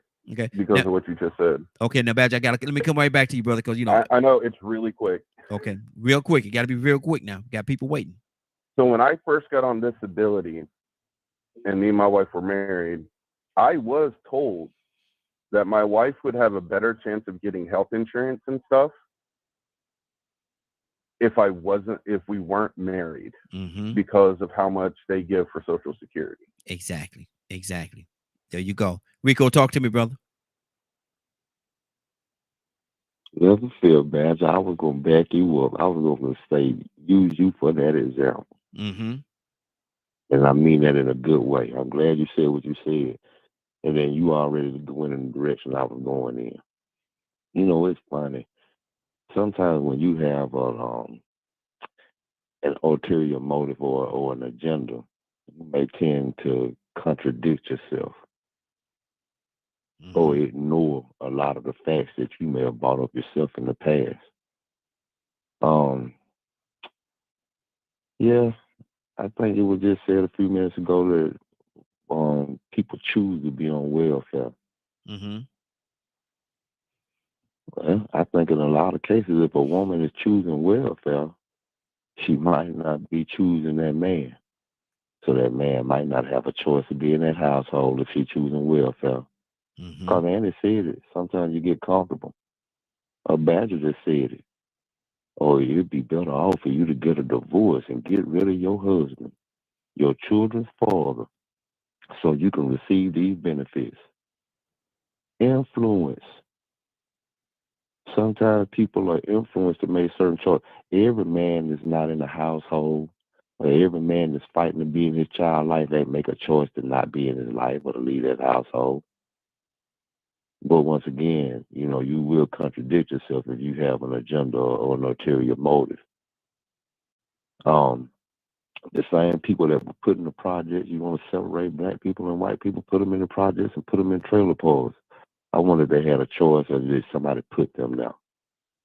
I'm just going off what I heard. Mm-hmm. Sometimes we do make choices, but it's based off of the influences of the conditions that we live under, like how we live under inflation, low wages. People are begging for wage increases. People are working 2 and 3 jobs. So many different issues and instances where people make choices that really don't benefit them, but they make those choices based off of the fact that they were influenced because of the conditions we live in. Ain't nobody taking black men out the house. So I guess we gonna ignore or dismiss the day that Paul came on crying because he read from Nixon's own advisor that they used the war on drugs to target black men and take them out the household. Oh, he ain't trying to leave. He wanted to leave the household. Mm-hmm. Let's look at the prison incarceration. How did we become the majority? Because of the way they executed laws. Mm-hmm. How are we the majority, black men? How are we the majority of people that are getting out of prison for wrongful convictions? You know what a wrongful conviction is? That means somebody railroaded you, set you up, and had you put in prison for something you didn't do. Mm-hmm. Oh, but they ain't take you out the household. You did that.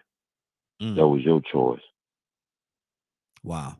So, sometimes when you have an ulterior motive or agenda, you will put everything in the box just to dismiss or make other people sound some type of way. I don't know what the purpose is behind that, but when you really are looking at things with a pure, righteous, open mind, some of these comments and some of these opinions wouldn't go in the direction that they go in. It wouldn't be so obvious of what was going on.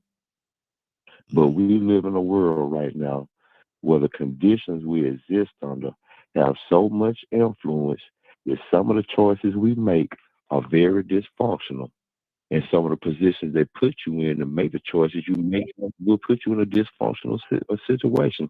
Like maybe divorcing your husband and the children of your father of your children so you can receive better assistance. Mm-hmm. Exactly. It's been written, it's been admitted to, and then it's been recognized from people that once again felt the same way. I don't think the government would target black males. I just don't believe that. Then you found out they did. Mm-hmm. We all found out with proof. So Badger's living proof that some of the men that are not in the household with their children, white and black, but we do have a crisis with the black family, are not choosing to be taken out of the household. They're reaping the consequences and the repercussions behind people making choices that say it's best for them to be out the household. Wow. Stay right there, Rico. Some cases, not all cases. Exactly. Stay right there, Rico. We're gonna circle this thing back around. We're gonna come right back to you. Curtis, good morning, sir. How you doing this morning? Curtis, you there? Good morning, Rodney. How y'all doing? Hey, doing good. Curtis, what do you think about this, man? We're talking about is there a system in place? Is there a system in place that drives the man out of their household, be it welfare, and then telling them that if you got a man in the house, then almost like that Claudette movie, if you got a man in the house, then you will get none of these benefits because you have a man there, or is it that these men are just leaving the household because they just piss poor sorry and don't want to be there? What do you think it is, Curtis? Well, let's talk about up-to-date numbers. Well, you said men, so that applies to all. all of these systems,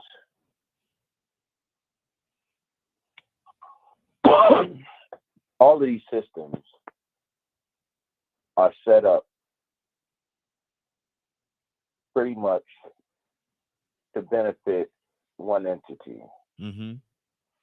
and that's the governing body. They're really not set up to benefit the woman. And a woman pays what I think is 44%.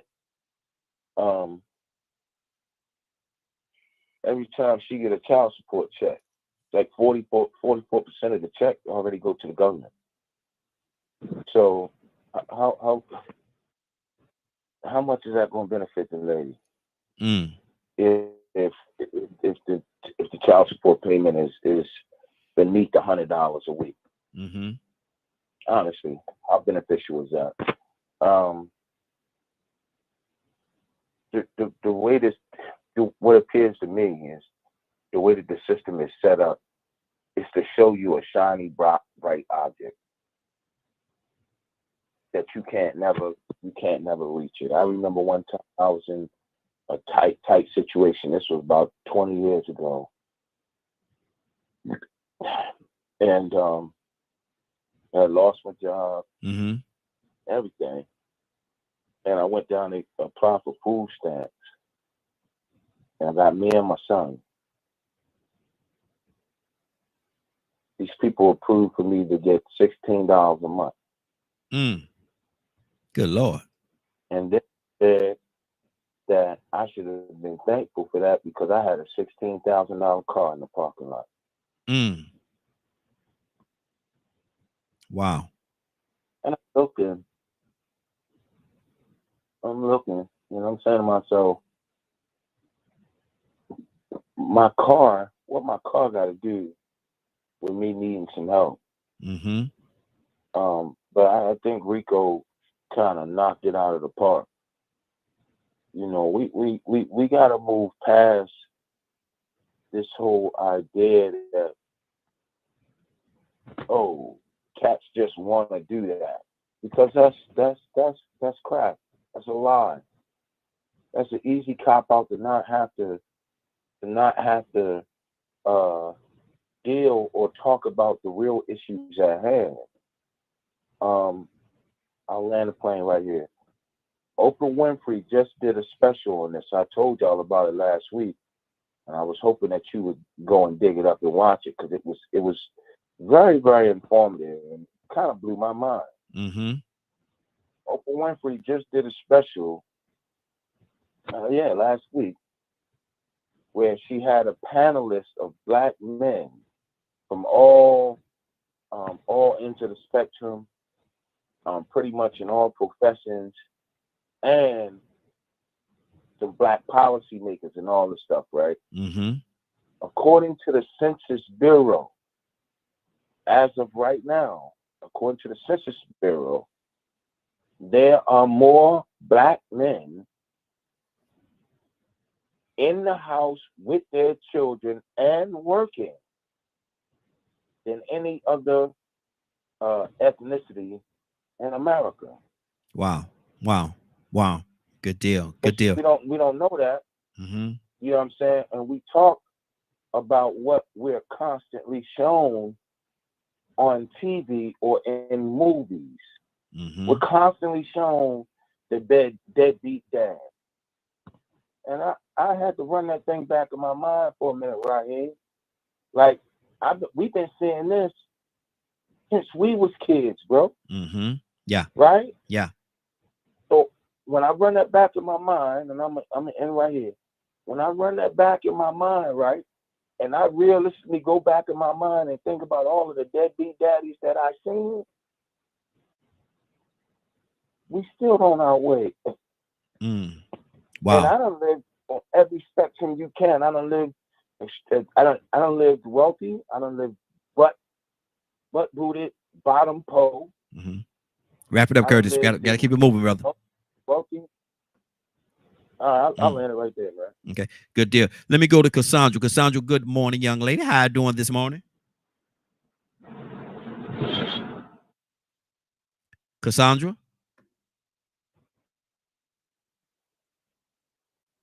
Cassandra, can you hear me? Okay. Cassandra may be having some issues with a line there. Let me go to Frank. Frank, talk to me, brother. Hello? Hello? Go ahead, Cassandra. I'll wait. Cassandra, you there? Oh, I'm sorry. I didn't know. Yeah. Cassandra, and good morning. How are you doing this morning? Good morning. Cassandra, we're asking a question. Is there dealing with the household with the man and the man being in the household? Is there a system, or was there a system, or is there still a system in place that says that if you have a man in your household, you're not getting any benefits? If a woman has a man in the house, like I said earlier about like the Claudette movie, if she had a man in that household, she ain't getting no benefits. Or is it just the men are just that piss poor sorry that they're just walking away from the families? Which one do you think it is, Cassandra?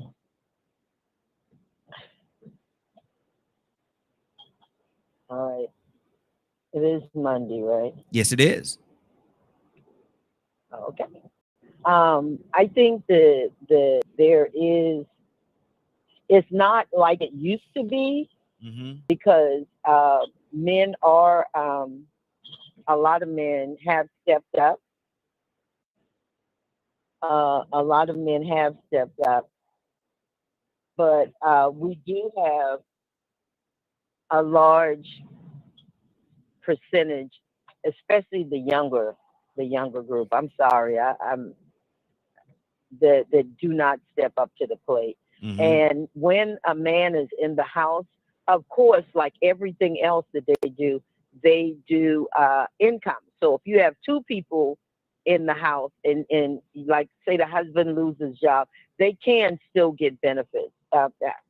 So it may not be as much as we would like to see, but they can get benefits. So now Curtis said Curtis said he went down there, Cassandra. Hey, Cassandra, Curtis said he went down there and they tried to give him $16 a month in food stamps because he had a certain vehicle in his driveway. Yeah, that had to be years ago. I mean, I'm sure that was years ago. There were certain and anyway, they're saying about a car outside. How would she know what he was driving and how much it cost? I'm just saying. I don't. To me, I would have filed a lawsuit against her because, I mean, what is that? What is that? What does that have to do with what I need right now? So, I don't know. I'm just saying. Yeah, I mean, there was a question. Yeah, what kind of vehicle is still on there? If you have a vehicle and then the value of the vehicle, that's still a question that they have on there. So I don't think that the majority of men are not wanting to do it, but there are some men that just once they've hit it, they don't want the woman and they don't want nothing to do with any children that came from that relationship. So I'm just saying. With women, I hold and I get bashed a lot for this.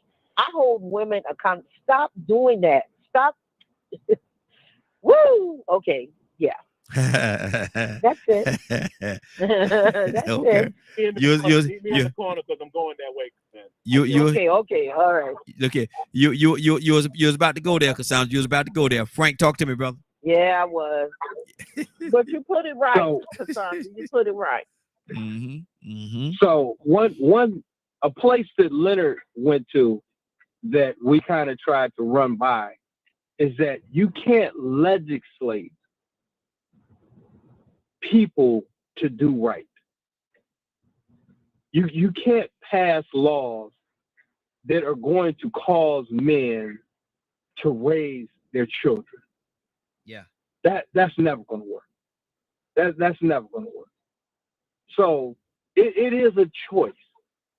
It's absolutely a choice. And then we can't, as much as they can't legislate it, we can't listen to our family members and friends talking about raising these kids are too hard. Yeah. Dude, you got to shame them if you know somebody that has a child And if it's too hard for you and the mother of the child, how much harder do you think it's going to be just for her? Preach, Frank. So when you're hearing somebody using those types of words and making those types of excuses, the one thing we need to do, and this is something that you will get really, really kickback about it.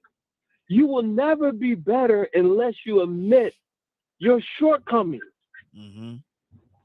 So what is hard? So what? That's the difference between a male and a man. That's the difference. One is gender. Another is facing responsibility and living up to the things that you've done because you were raised a certain way.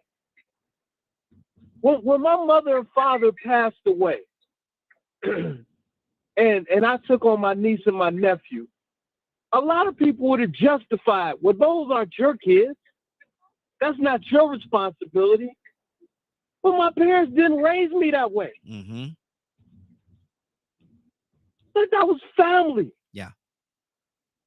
I didn't do it out of obligation. Who wouldn't do that? They were just kids. And dude, I don't know who on this line have never had it hard. I've had my lights cut off. Yes, Lord. I've had eviction notices. I've had all of those things. So what? The things about going through tough times, it makes you better. Life does not respond to fair. It responds to balance. Your butt needs to get some balance in your life. The same people that are talking about it's too hard, they got 5 flat screen TVs in their house. Come on. They Gucci down to the socks. Stop it, man. Stop making excuses. We, as a people, we will never be as strong as we should be if we continue to make excuses for poor behavior.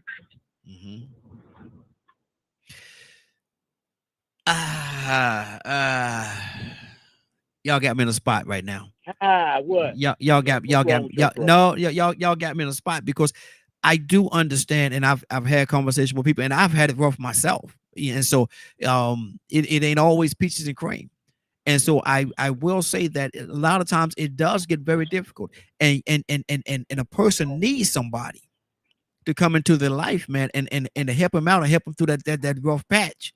Because just like you go over the mountaintop, sometimes you got to go in that deep down valley, man. And that deep down valley is not a comfortable place for people to be in. It's not a comfortable place for people to be in. So put a dollar amount on it. Put a dollar amount on it, Raheem. You tell me the amount that somebody could knock on your door and tell you, hey, we're going to give your wife $5,000 a month. All you got to do is leave her and your kids. No. See, that's not even an issue. I'm not leaving. But my thing, but everybody, Frank, no. Everybody don't wear my shoes, Frank. Everybody don't wear my shoes, brother.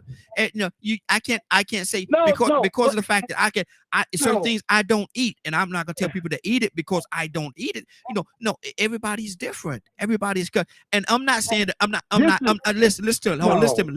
listen to me. I'm not sitting here saying that they need to leave or that they don't need to be in the house. No, I don't want nobody to hear me saying that. But what I am saying is it does get difficult. I'm not going to ignore the fact that it does get difficult. And that's why I say sometimes they need, when it gets listen. Sometimes when I say this right here, sometimes a person needs somebody that's bearded, like y'all say all the time, somebody that's bearded, they're coming in and sit down with them for a minute and have a conversation with them, maybe help them out a little bit. But leaving should not be the issue. But we can't cuddle them. We can't cuddle them, Raheem. We can't tell them, I know it's hard. Dude, you're not raising a man if you're doing that. Frank, no, that's not true. That's not true. No, I don't agree with that. I don't agree with that. I do not agree with that. And the reason why I do not agree with that is listen, my thing is this right here. The reason why I do not agree with that is you're not even a man, even the strongest. I've seen the strongest of men break down, man. They break down. People have this thing about them. They have emotions, they have feelings and emotions, and out of those feelings and emotions, things will come out of you when you're happy, you're gonna laugh. When you're happy, you're gonna laugh. When something is funny, you're gonna laugh almost till you tinkle on yourself. But when the time is rough, people, there's the opposite side of that. And when times are real rough, people sometimes are going to break down and people are going to cry. Hey, that's just life. Raheem, That's I life. have those times right now. But you know what? When I have those times right now, yes, right now, you know what I do? Mm-hmm. And this is something that me and my wife agree on. It's okay for me to get frustrated. Mm-hmm. It's okay for us to have difficult times. Mm-hmm. Leaving is not an option. Absolutely. But see, my thing is this right here. Not everybody is cut that way. Not everybody is cut that way. You know, that's you, Frank. And I feel the same way. I'm not leaving my family. That's just what it is. But you got to be realistically, you got to understand. I have realistically. to get my perspective of my expectations of men. Okay. That's your expectations, though. Not yours. But you can't put your pour your expectations on everybody. You can't pour your expectations on everybody. And then leave that responsibility on a woman. That's beautiful. That's don't beautiful. do that. That's don't beautiful. But my thing, and we got to open this thing up again because a lot of people. But my thing is right here: you cannot pour your expectations on everybody else because everybody's not going to accept your expectations. Your expectation should be a person should not drink. Your expectation should be a person should not do drugs. Your expectations, but you can't pour your expectations on everybody else because now you're infringing your expectations on their life. And I've heard many times people say on here many times before that you can't do that. That's unfair and that's unjust for you to even try to pour your expectations onto somebody else. Everybody have the freedom. Have you heard of culture? Have you heard of culture? I have. And you know what else I heard of? I heard of the fact that we got to move this thing on. A culture is a way that things are done. Absolutely. We have to strengthen our culture and we have to have expectations that men are going to conduct themselves, have some backbone. Women are going to conduct themselves, have some backbone, and do things a certain way. When we cuddle people, we weaken our culture. I don't think so. That's your everybody got the right for their own opinion, as I have the right for mine. I'm not here to get anybody their opinion. I don't agree with that because I know that life happens and things happen to people in life. And it's not always a cookie cutter situation. I don't think you could do that. Let's keep this thing two stop. Hold on, Frank. Hold on, Frank. Hold on. Can I just ask? Can I just say one thing, please? Yes, you sure can. Go ahead. Can I just say one thing? Absolutely. What I was getting to earlier is that women coddle our men as we grow them up, and they have become more emotionally, and they've seen the women react emotionally. Now our men are more emotional, where they should not react the same as a woman. They should be figuring out, why is this woman acting like that? They should be looking at their persona should be reason and intellect, not reacting off of emotions. That's why they're not where they are. That's why the culture is what he's talking about. That's the problem. See, the men are not men anymore. So oh wow. See, this is good. This is good. Go back. But my thing is this. My thing is this right here. But hold on, guys. Let me say this. But guys, how do you do that? How do you, and I saw this. I'm gonna pull it up in a minute. I saw this saying that I think Carlos G. Wilson said it years ago, and I'm gonna pull it back up. But my thing is this right here. You make everybody. See, you tell you it's almost like y'all are saying men have to be emotionless, and they're not. They're not. Men have emotions just like women and everybody else. But that's not what I'm saying. But when they let their emotions show, they're weak. I'm gonna use you as an example. Let me use you and show you kind of like an example. Okay. When I was talking about the GTA, because they were used to, instead of that mother pushing them out there to cut grass and make money, showing them how to do the things that as a man, I ain't gonna say should do, but should do. You know, getting them out there to learn how to develop skills how to make extra money for the household to take care of the household. Because my daddy had a job, but he also had other skills to supplement that income. Mm-hmm. Okay. Okay. And Okay. that's what is not going down. They'll buy a game and say, I know what my son is. He doing good. He doing, instead of making sure they out here cutting grass, learning how to fix cars. These boys don't even, we had a workshop. These boys don't even know how to change the oil or the brakes on the car. Cause that's a man's job. Okay. In 2024. Okay. Let's keep this thing going. Let me go to our Tucson. Tucson, what's on your heart? It's a lot, man. I'm loving the conversation because we have actually see my whole thing is I love having a dialogue. We don't have to agree. We don't have to agree, but let's have the dialogue. That's the part I love. Let's have the dialogue. Tucson, talk to me, brother.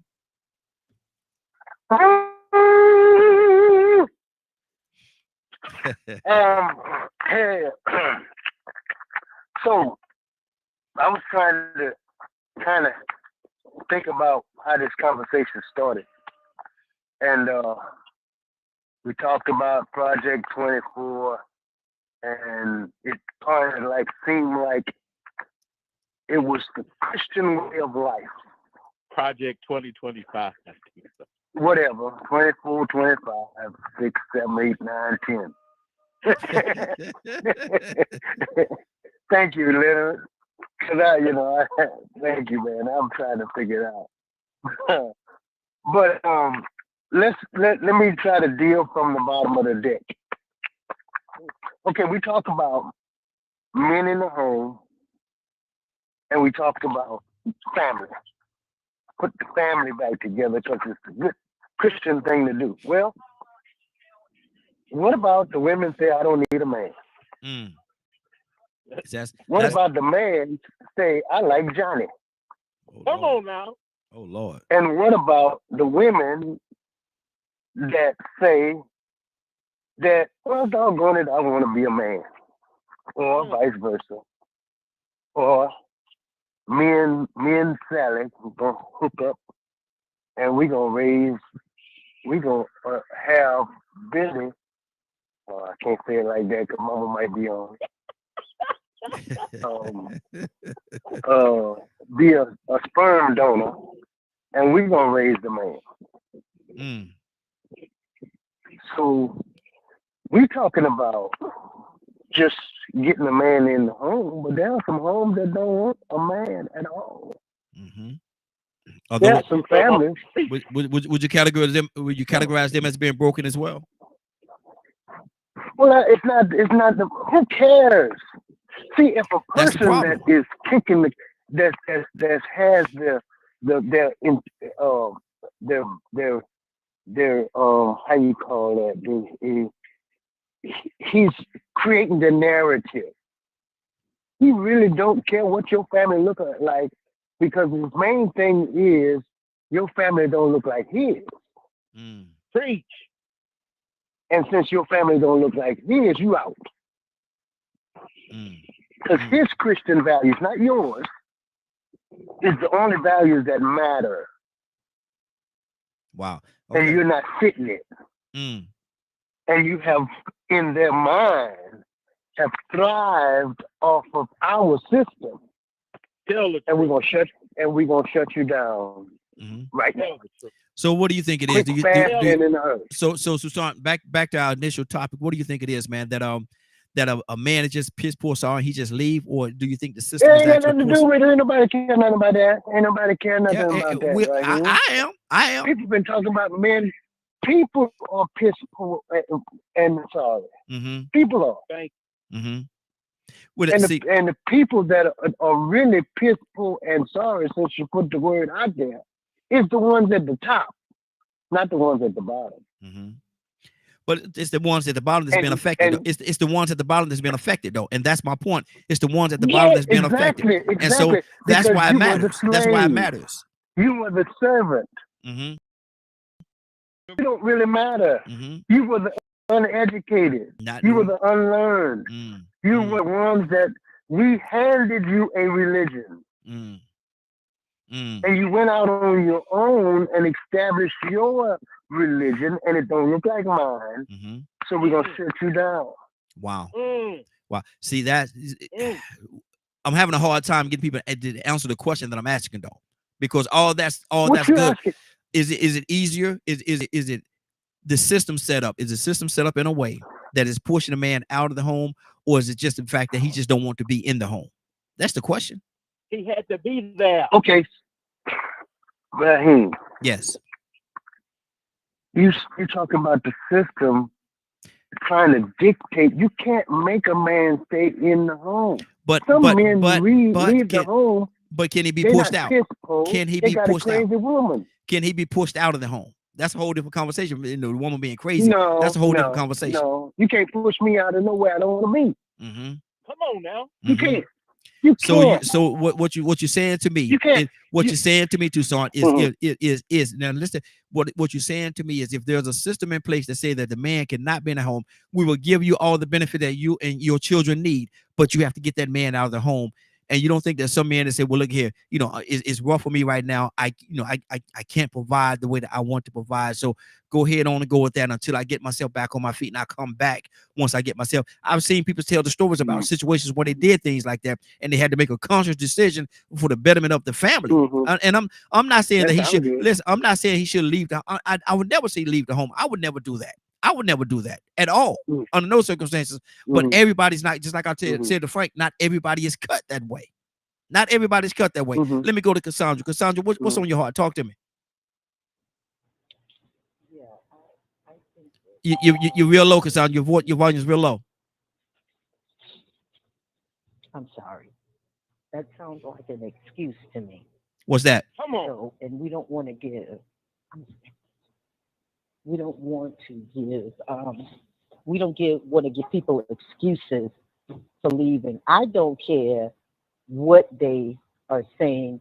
Well, if he's still in the house, wooda, that's your family. And I don't know who the female other lady is on here, but when she said about I think it was something on the same lines of what I was saying. Making excuses for the person. You can't do that.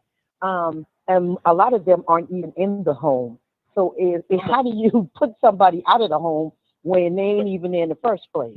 So they have already shirked their responsibility because you walked away because the woman was pregnant. We have to get back to basic values where you get married, you have children, something close to that. We ain't even close to that these days. It don't even look nothing like that. Is that a perfect world type situation? Is that a perfect world type scenario? That's not a perfect world. That's doing what's right. That's doing what's right. That's not a perfect world. That's people doing what's right. And that's what we need to get back with. Try to at least do what's right. You have children. Take care of your damn children. Take care of your doggone children. Take care of your children. I'm gonna tell you the quote. Ain't nobody made you do the horizontal mumbo, and then you walk away.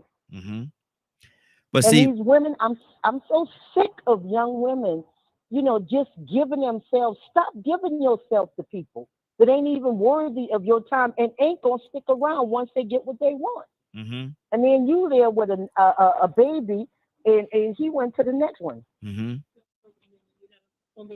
Okay. Okay, I'm at the doctor's. I gotta go. Okay. All right. Appreciate you. Raheem. It is easier. And the quote that I found said, hold on. The quote that I found says this right here. It is easier to build strong children than to repair a broken man. Well, I'm gonna read it as it says. It is easier to build strong children than to repair broken men. It is easier to build strong children than to repair broken men. Some of the men are broken, and we can't ignore the fact that they are broken. We can't see y'all. You see that's real cute, but we still cannot ignore it. I mean, that's real cute, but we can't ignore the fact that some men are broken. I'm sure y'all know some. Raheem. Hold on, let me go to Leonard. I'll come right back to you, Badger. Leonard, what's on your heart? Well, first of all, I want to acknowledge the fact that my queen, it's so good to hear you this morning. I haven't heard you in a long time. we started because of the and let me get this before I go any Thank further. you, Leonard. Before I go any further, Mm-hmm. that is not what the law says. Mm-hmm. There's a criteria by which you have to meet in order to receive funds from a particular program. Mm-hmm. That's how that works. You don't even have to go down there if you don't want to. They don't have to know none of your business. You and the man, y'all, you had you ain't getting that that. can take care of your own business. It was a point in time where black folks didn't even want to go to get welfare. That's why I'm so in tune to my elders on the line. So you can tell them how it really was and stop this BS and this lying. Mm-hmm. So it's not. So nobody knows. Nobody that's sitting around, baby, I really wish I could be with you. Why did they used to do them? Marry you. Why did they used to do, Leonard? Why did they used to do them home checks? Why did they used to do them home checks? What was the purpose of them home checks? The home check was to make sure that you were in compliance with the program. Mm-hmm. Mm-hmm. But if you have noticed how she keeps getting pregnant. Mm-hmm. And so the home check had a part of the home check. A part of the home check had nothing to do with trying to find out whether there was a man in the household. A part of the home check had nothing to do with trying to find out whether there was a man in the household. A home check had nothing to do with that. They do home checks, but I've done home checks before. I'm talking about the welfare system. I'm talking about the strict welfare system. Home that's giving the to make benefits. Sure you have the basic necessities about basic minimum care. You got food in your refrigerator. The child has a safe place to sleep. Those types of things. Mm-hmm. And a bubble. If to notice, if Bubba come and open the door and let him in, that won't be a problem. The house that ain't on the lease. So if Bubba come and open the door, and let him in, that won't be a problem. He ain't got no business opening her door if she on the system and they know what they doing. There you go. My point exactly. You don't talk to me about nothing about hood. My point exactly, brother. Some of y'all sound like y'all making stuff up. Mm-mm. Hey, Raheem. Yes. Raheem. Yes. The reason why I ain't married you is because of the government. Mm-hmm. No. Now you're twisting what I said. I didn't say the reason why he's not married is because I did not say that. No, sir. I did not say that. I said that there's a system in place that they and that's one of the reasons why, like you just said, they do the home checks. They do the home check. And you say he ain't got no business opening up the door. He ain't supposed to even be there because of the fact that there's a man in the household. It's going to eliminate the amount of assistance that you get. Loitering the grounds of just about every subsidized housing project you know about. That's beautiful, but that has nothing to do with what I'm talking. Hold on, that has nothing to do with what I'm talking about, though. That has nothing to do with what I'm talking about. What I'm talking about, he's not supposed to be in the household. Income-based subsidy. Mm-hmm. It's an income-based subsidy. Mm-hmm. Exactly. So. And if you got somebody living in there that's receiving income, whether it's a male, whether it's a female, whoever you got that's bringing in income or getting income and is living with you, that is the problem. It's not on the lease. I have the same issue when I rent to people out of my own facility. Mm-hmm. If their name is not on the lease, they cannot live there. They can come visit. Mm-hmm. Okay. Let me go to Ibrahim. Ibrahim, what's on your heart, brother? Hold on, everybody. We got a lot of people on here. Hold on. I said I'm gonna go to Badger. Badger, go ahead, brother. Ibrahim, coming to you next. So I mentioned that comment, the short version of it. Mm-hmm. I'm gonna finish that comment before I make another one. Okay. Now hold on. We were told that go ahead. When me and my wife were told that it would be easier for her to get access to certain things. You also have to remember I brought up before. We were also told that if my wife was black or one of the other races, it would also make it easier, which is also a lie. Yeah. Mm-hmm.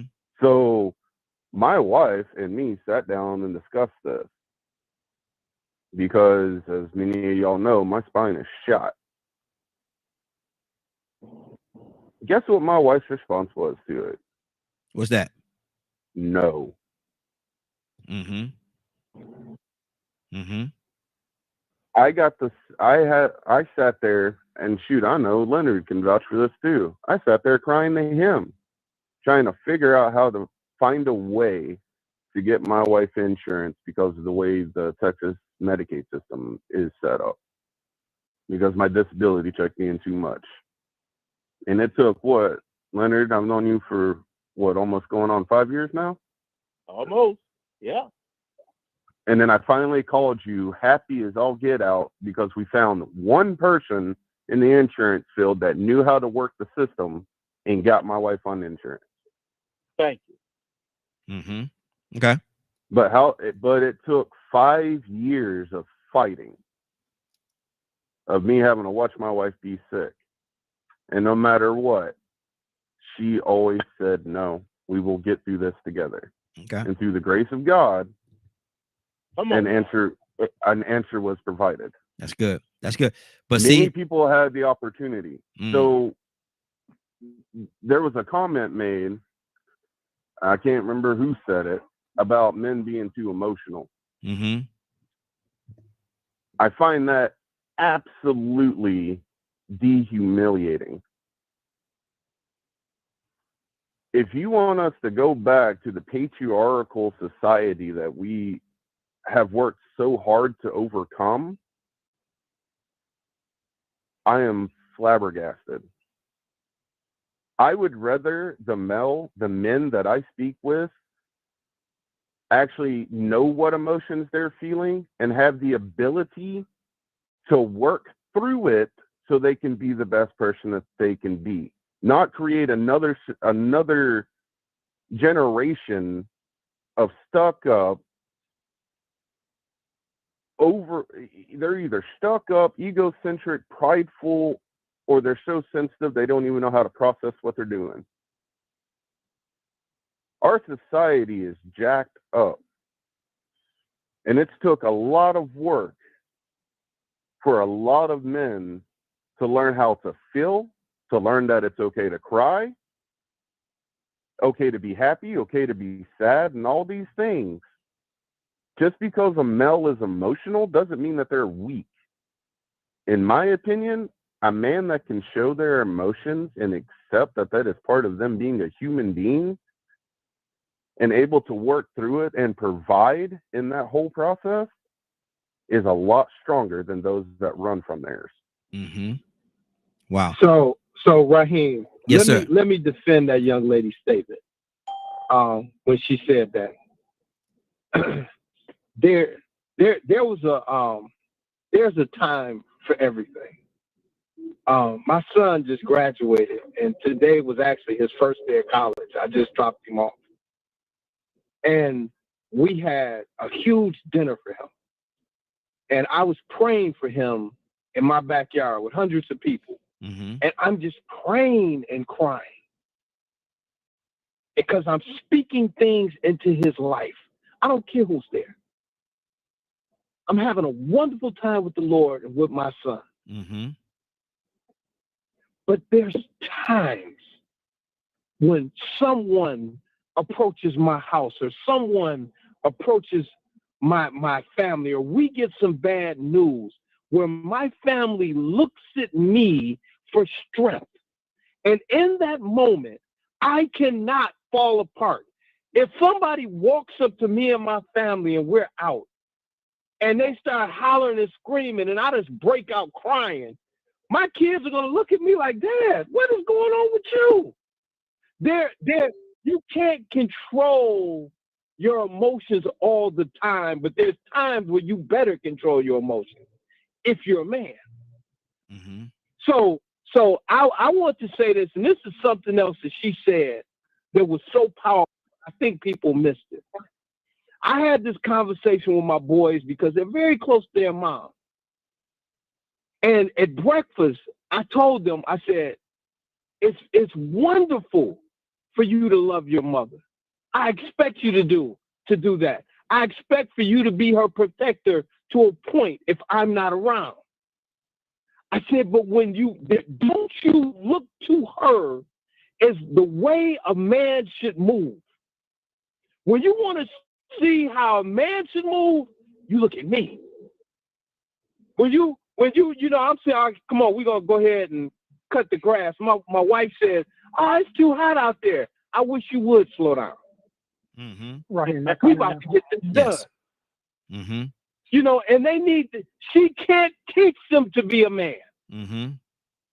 They have to look at me to see how I move and flow, and they have to eat the meat and spit out the bones because I'm not perfect. Mm-hmm. But there's one thing to be emotional. There's another thing to be soft. Amen. And we have a generation of men that have been coddled, and they don't have any backbone. Whose fault is that? So don't get the two of those things twisted. There's a difference between the two. Okay. I'm one of the most emotional cats around until I'm not. Mm-hmm. Raheem, did I get a chance to speak? Yes, Ibrahim, I heard you. Yes, I'm coming to you, brother. I had you. I already said I was coming to you next. I heard you. But my thing is this right here. Whose fault is that though, Frank? If we gonna sit here and we're gonna say that we have the weakest man that's been coddled all this and we gonna say all of that, then there's somebody has to take responsibility. So whose fault is it? My generation. It was my generation. It was my generation that weren't there for a lot of these men to see. You know one thing that breaks my heart, Raheem? Every time I see the NFL or NBA draft, and there's a young, powerful man standing there, and he contributes all of his manhood to his mother, and his father is nowhere to be found. It breaks my heart. And I'm not trying to say that a woman cannot raise a man, but that's not the design of it. That's not the way it's designed. I look at my boys and I watch how they move their hands, how they walk, and I was like, oh my God, that's my father. Good deal. Good deal. They need to see us. Absolutely. And so and that's my point right there. You know, we allowed it to a large degree. We dropped the ball, brother. We gotta take ownership of that. We dropped the ball. Ain't no doubt about it. Yeah, we gotta take gotta ownership. Admit that there's an issue. First, that's the first thing. We cannot deny that there's a problem. There is an issue. But Good the deal. issue is not with the woman, especially with these young men. Let me go to Ibrahim. Ibrahim, good morning, sir. How you doing this morning? Yeah, good morning. You know, this is a good conversation on both subjects. Kind of run into each other. The first subject about standards, right? Should we set these standards? Yes, that's what society does. That's what culture does. That's why, you the claimant for being a Christian and you're thinking of being a Christian. That's a culture. That's the status that you hold to, that you want everybody to sort of conform to. Or if not conform, at least have some guidelines of how you conduct yourself within your society, your tribe, your class, your nation, or whatever. You have a certain standards, right, that you have to abide by. You know what I mean? That's good for the nation. It's good for the group of people. Now, individualism came into effect in the late '60s. People argued about it, and I was one of those young people that supported it. And then once I seen the damage of that kind of thing, there's no such thing as individuality because no man is an island. You know, if I may use a phrase. Right? So that particular thing that's what's happening now. That people saying I, me. This is what I say. But there is a social standard that should be a template that you have that conforms, or does not conform to whatever group that you want to be a part of. You know, and I know people saying manhood and womanhood and all this kind of man should be married. That's bull. I think there's a standard for adulthood. That adult has to take certain responsibility of self and its community. Every adult should take that part, I believe. You see, and that's the way I was kind of raised, right? Whether it be male or female. Now, as far as the male consideration, the idea for that male is put upon us by all kind of other cultural norms and everything, by movie, by TV and everything. We think a man is like this, a man should be like this. But at certain times, like the brother said ahead of me, that you have it, a man has to, somebody has to stand and be an adult. Somebody has to be firm. Somebody has to be unwavering, you know. And there's time for tears, there's time for your suffering, and there's time for your grief, and there's time for your joy. But it has to be tempered in the presence of others. That's what men learned. It wasn't that men could not be emotional, that you had to be temperate, because you're setting the standards not only for your children, your daughters. Your daughters are going to marry the man. They love their daddy or like their daddy. They're going to marry a man like him. Or else they're going to marry a man they think their daddy should be. You see what I'm saying? Or, and mostly not what mother likes, but what their dad is. And I've seen that happen in my family a lot. You know, they tend to generate. Okay. Ibrahim, let me ask you a question. Thing is, Ibrahim, let me ask you a question. And this is a little different while staying on the same topic. Was there a time where the system said that if a man is in a household, the woman ain't get no benefits? You of a certain age. Do you remember? Yeah. That was when it started. This a lot of this started in the 60s, right? It was because of that the poverty level. The government or the people did not support their people, even though their history in the government told them they should support all the people, right? Now the poverty level. Now it wasn't just for black people; it was for the people that were impoverished, right? That could, for a lot of different reasons, could not make it get close to the American dream or get the education they needed to support the government or the country itself. So these things were in view to give people that opportunity. Now, when it first started, like projects, Atlanta's a good example. The project started in the 50s, right? There was a place called Buttermilk Brown. It was full of shantytown, worst place in the world. It was also, but in 1960, they just completely blew it out of the ground. And they had people in projects. Why they go in projects? Because these were people who owned this land and these settlements. And that was a good way of taking over this land by eminent domain, by finding a place to go. And they told them that the whole family could live there. The whole family, uncle, buddy, grandmother, grandfather, the father, son, everybody could live there if you see in good time. That was actually kind of the case. That was in Chicago, Cabrini Green. That was actually the case. But then in the late 60s, they got to a point where they thought that they were being taken advantage of, or at least put their opportunity out.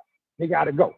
And then if you remember during Clinton, when Clinton was president, they came up with this thing that you have to work and all this. You have to do these things, do that thing. This is kind of new. And also the leasing program is different, right? It's a lease. It used to be rent, right? You rent for the family. You get a 3-bedroom. No, that's what you got it for the family. You know, it wasn't leasing, but leasing became a different thing where you could eliminate or have control of people like that would violate certain laws that was created by culture and created by society, that a man coming out of prison has no place in there, right? Or if you're getting certain subsidies, there wasn't a man. That started with the project and the welfare program. Good deal. Welfare program was new. Wrap it up for me. We gotta move on. Like Okay. Yeah. So that's why I'm saying that's why it all blends together, right? It's the culture that makes laws. Just because a law is what it is, and people protest that because we never get into a thing of affordable housing. It's impossible to do it on the systems you got. The culture and the people have to create laws and develop laws that's going to bring the people in so they can benefit from it. Good deal. Stay right there. Hostile activities are eliminated. Okay, stay right there, Ibrahim. We got to keep this thing going, man. Good input. Good input. K with the E. Good morning, Joseph. Coming to you next. Okay, what do you say to that? Is it a situation where the men are just piss poor sorry, or do you think there's a system in place that's saying that the man cannot be in a household if the woman and the family is going to get benefits? What do you say it is? What do you say to that? And good morning, Kay. How are you doing this morning? I'm doing fine. I was just listening though, and I'm thinking like, I always go back to the movie Claudine. Like we had this discussion before, and the movie Claudine, I just go back to it because it was on big screen. They put it on big screen for those that didn't understand it, and that's how it was back in the day. Like my mother never I'm not going to get nothing free. I'm not doing none of that, and it is a man in my household, and he gonna be a man, and so it's like.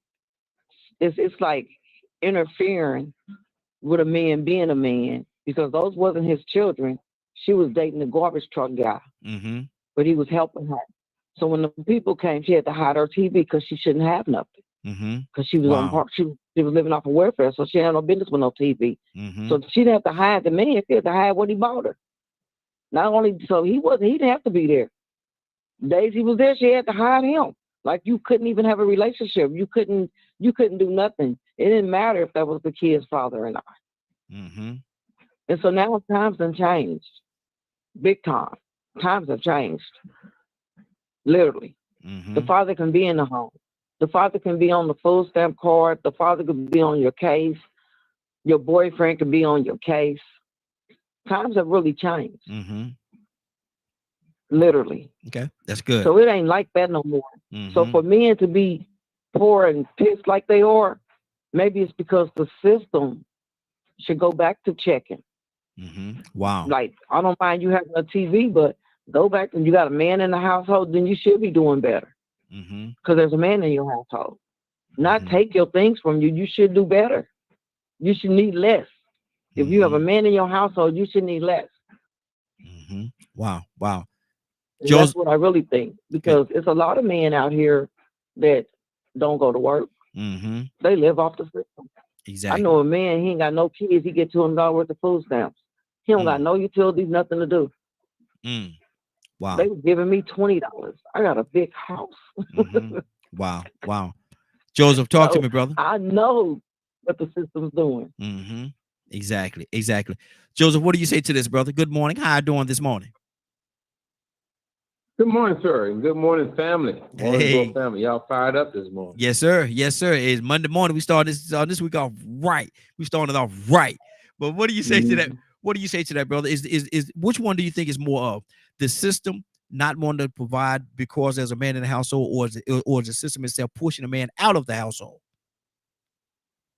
Okay, so let's start with the big picture and shrink it down to a small side. Let's look at it like a map. Look at the whole state, and then bring it down to a little town, a little city, a little village, a little county. Let's do it.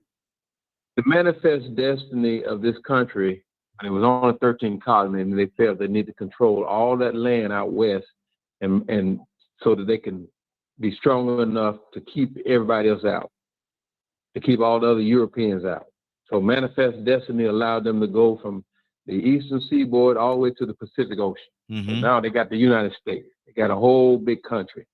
And now Monroe Doctrine come in and said, we're going to control everything in the Western Hemisphere. So don't nobody from Europe come over here to the Western Hemisphere and do anything politically, economically, or militarily. We controlling everything. And that's the United States. Now, also, let's look at the slaves who were freed, millions of them.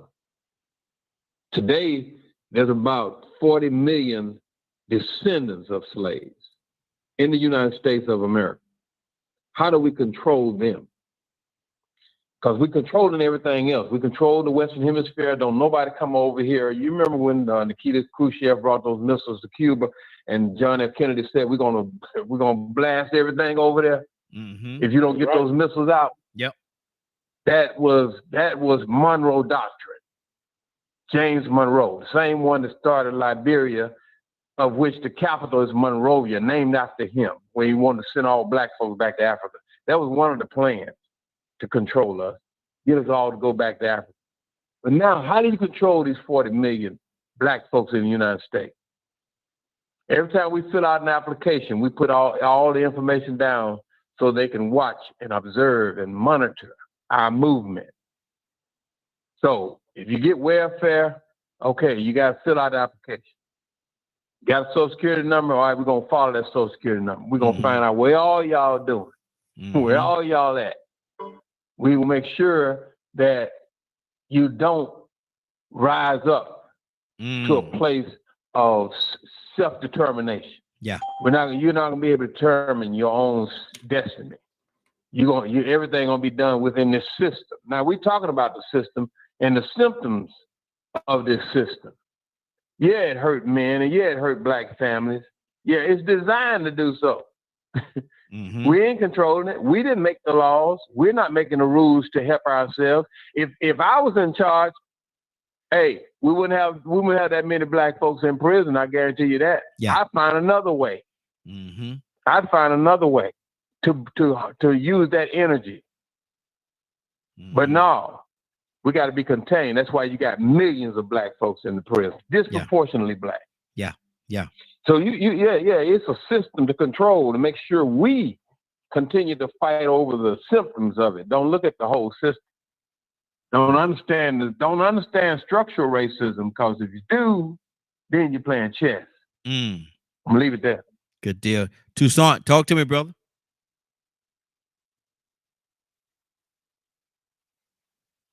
I think that man is a genius. Come on now. Is he Ain't the nobody wise care about you man? being, huh? Is he the wise man? Yeah. You need to change your narrative because ain't nobody care about you Negroes being free. Mm. We sorry we did it in the first place. Mm. Now we got to make America great again. Wow. Now you put that any way you want to. Mm. And then let me throw this out here with your religion. We're gonna do it in the name of Jesus to make it look right. Because y'all got our religion too, and you jacked it up. Mm-hmm. Hallelujah. Come on. Wow. We don't serve God like that. Preach. That's not the way that we designed What, you got it. a cheerleader in the background over there, man? You got a cheerleader over there? Preach. And then now you got the nerve to build great cathedrals like us. Mm-hmm. The devil is a lie. Mm-hmm. We can't control y'all like that. Mm-hmm. Matter of fact, you got the nerve to get your own Jesus and make God black. We want you in hell, not heaven, especially not ours. Wow. Leonard. We can't control you Negroes. Remember what they said about Malcolm X? That's too much power for one Negro. Yep. Too much power for one man. Too much power. Yep. Sure did. Leonard, talk to me. And they sure said it. It's too much. That's too much power for one man. I like to hear Toussaint because Mark 3. That's what I want. Mark 3, round 23. Mm-hmm. Make you laugh. And if I had to take a title for this message, how can Satan cast out Satan? Come on. We were just talking about something in Mark 3. You can start at 23 where the parable Jesus teaches this parable. But in around the 27th verse is what I think fits this conversation. Mm-hmm. No man can enter into a strong man's house and spoil his goods except he will first bind the strong man. Mm-hmm. And then he'd spoil the house. It's a process. You didn't establish the house. Now you want to talk about the system and where was the system when you talked that girl in the laying down? Where was the system? You was about the devil's work, and that's why you are where you are. Because you had no good intentions in the first place. So now you are reaping what you have sown. And now you want to try to fix it. But you still don't want to do right. What makes you think you can go against God's plan? Fix it like you said you and come out okay. I'm just talking to you believers that confess. And sitting here, why child support on your check.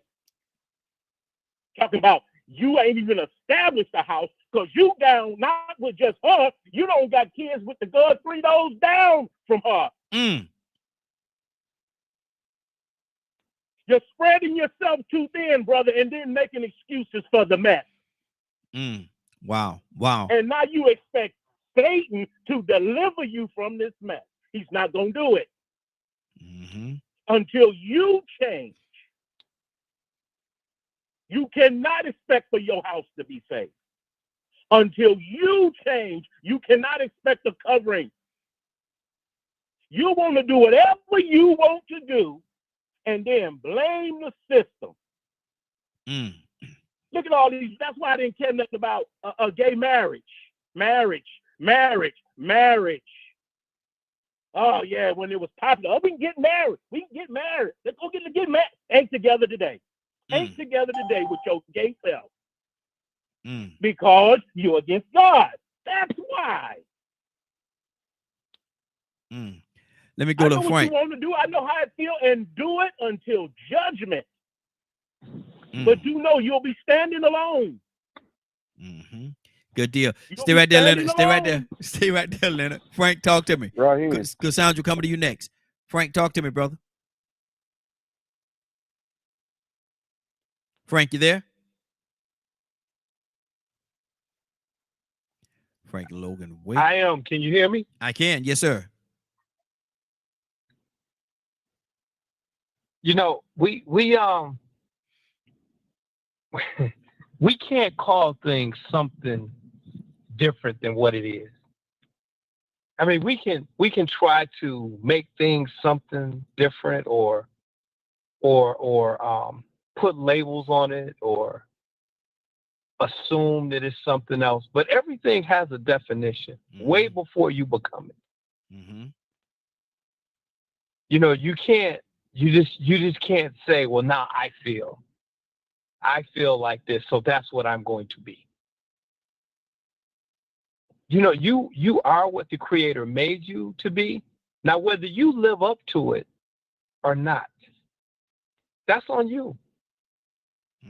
You know, if you decide to have a child and the expectations is for you to be a father, if you don't live up to the expectations, you fail.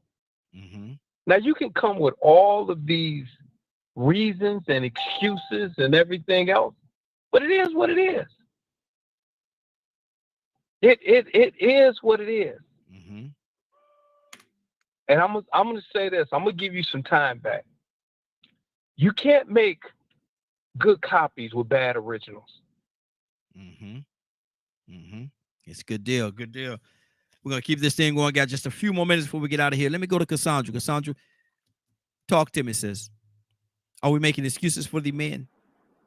Or is the system, or do the system play a part in it as well? Okay, the system may play a part in it, but I don't, nobody could make me not take care of my child. Point blank. Ain't nothing the system can do to make me not care. If I can't pay what they're telling me to pay, I'm going to be paying something. I don't care if it's not what the mother, what she wants.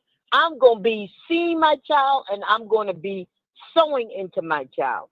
Point blank, bottom line. It ain't no, women, like I said, I hold women accountable because if I slept with you and we had no commitment to each other and I end up with a child, whose doggone excuse is that? Whose fault is that? It's not the child's fault. It's me and the knucklehead that I laid down with fault. And both of us should be responsible. See, most times mothers they can't or they won't just walk away. The baby is in them. They birth the child more than likely going home with them unless there's been something prearranged. I'm just saying.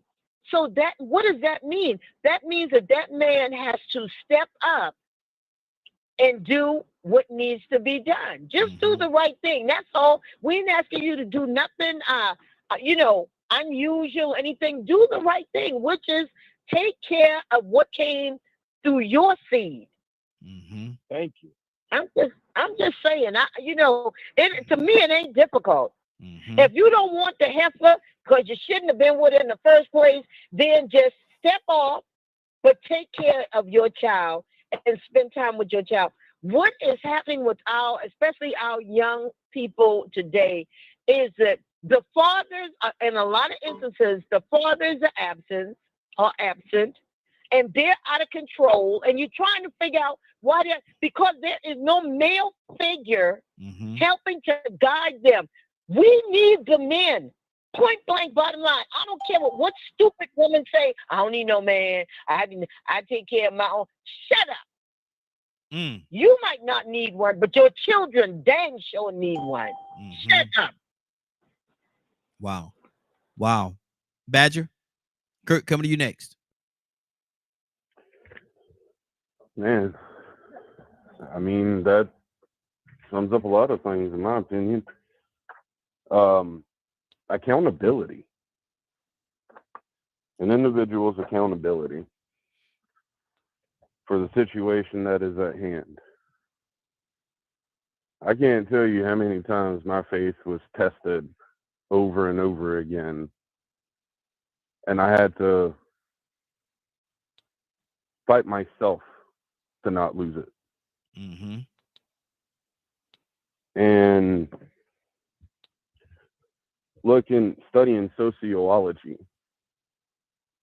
and the way our country was founded, the things that happened in our country, the mentalities that were pushed upon people generation after generation, the lack of community in today's society, because there's so much bigotry and unjustified judgment, where you're condemned if you don't fit in this perception. I remember being young, being a kid, and neighbors helped each other. To where today people are so focused and trying about having to survive that it's not a lot of time for community. So people are seeking out community because that's what a lot of us do as humans. They also push this narrative of mind your own business. And look where that got us.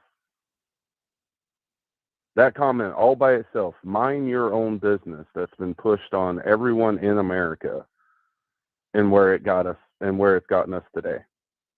And how many people still use it and teaching their kids and doing this. And I find it interesting how many people try to shove that mind your own business stuff, and then wonder why our community is so messed up and so many kids don't have father figures. Good in all communities, not just one, in all. Wow. How many people are watching these abusive husbands or wives, mothers or fathers, and they're going, well, it's not my business, I'm just going to walk away now. Wow. I want people to let that sink in and think about it. I really hope people truly think about it. Good deal. About whose responsibility it really is for why our society is the way that it is. Kurt, talk to me, brother.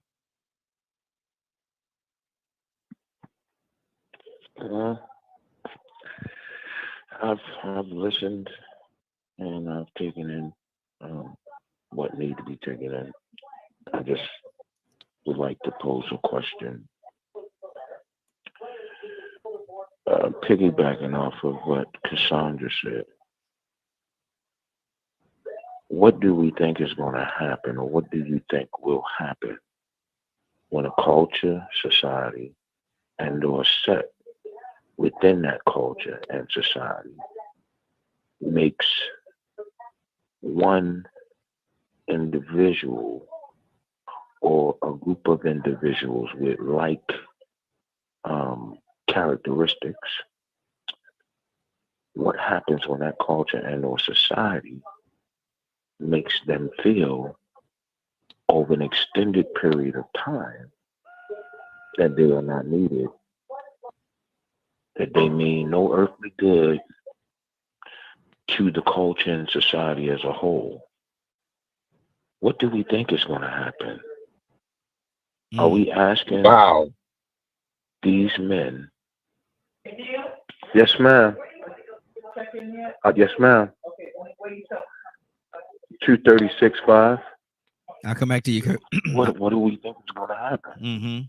I'm gonna leave it there. Okay. I'll talk to y'all later, man. Y'all be blessed. I gotta go into my doctor. Yes, sir. Whoa, Likewise, he dropped brother. a bomb. Joseph, He dropped a bomb, man. talk to me. Talk to me. I mean, while we sit up here trying to find the blame with each other, the society is looking at us as if to say, what good are these people to us? Mm-hmm. We no longer need them to pick our cotton. We have machines to do that. We don't really need them.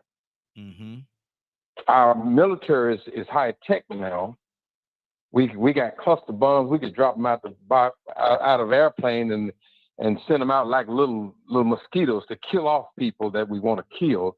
So we don't need them in the military. So what good are these people as they sit and complain about the daddy not being home, about the wife not getting along, and this, that, and other?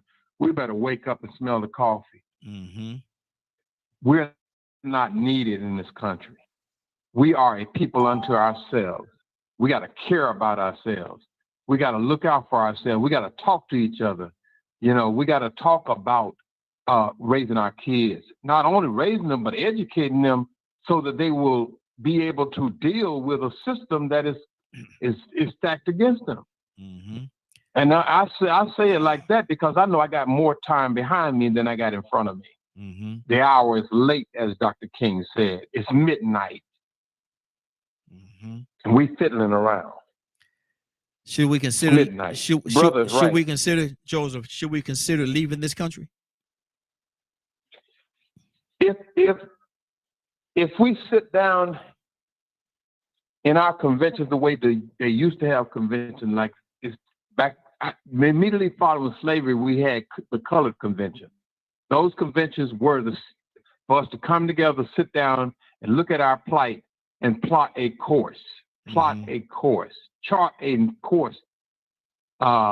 We're not doing that anymore. I mean, we got large organizations like the NAACP, SCLC is flagging in the water. Other organization, Urban League is hanging on, but we're not talking about these issues. Mm-hmm.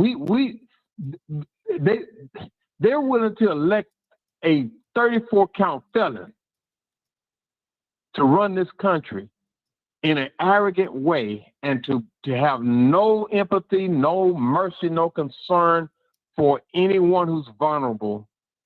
And all those years were spent to keep us vulnerable. Mm-hmm. We don't have really no political power. We don't have no military power. If we start our own country, we'll be like the Palestinians in Gaza. Mm-hmm. Mm-hmm. Wow.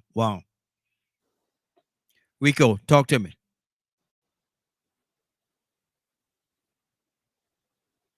Man, I like what Joseph said both times, especially the first time. Mm-hmm. And Curtis and Badger, they hitting it on the head.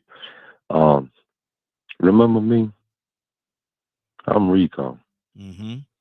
I'm the one that fight like hell to be in my son's life, but has a mother that's fighting like hell to keep me out of his life. Mm-hmm. And I ain't the only one. But it seems like somehow we forget this stuff sometimes. So it's all the no good deadbeat fathers.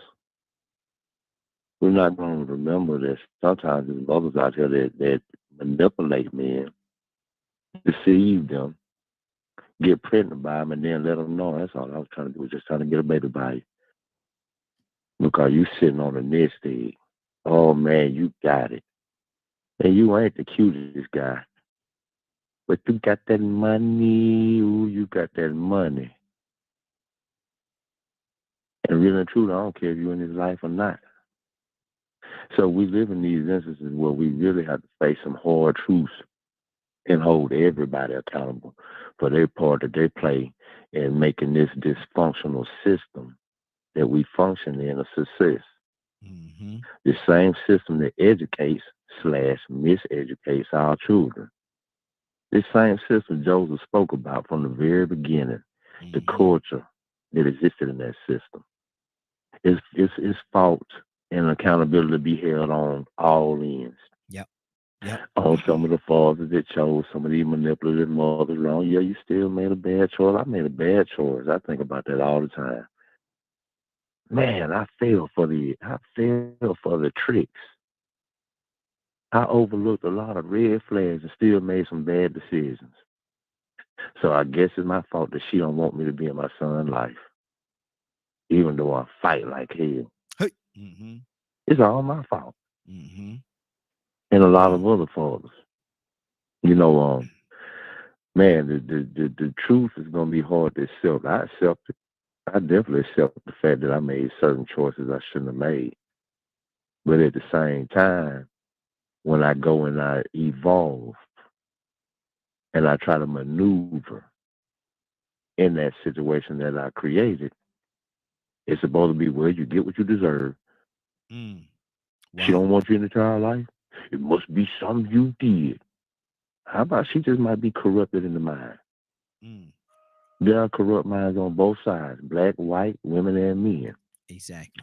But what we have to do is we have to start getting to a point, if we really want to fix some of our problems, we have to quit trying to find a way to just take sides, depending on what sides other certain people are on, and at the same time hold everybody accountable for the part that they play in making this dysfunctional system successful.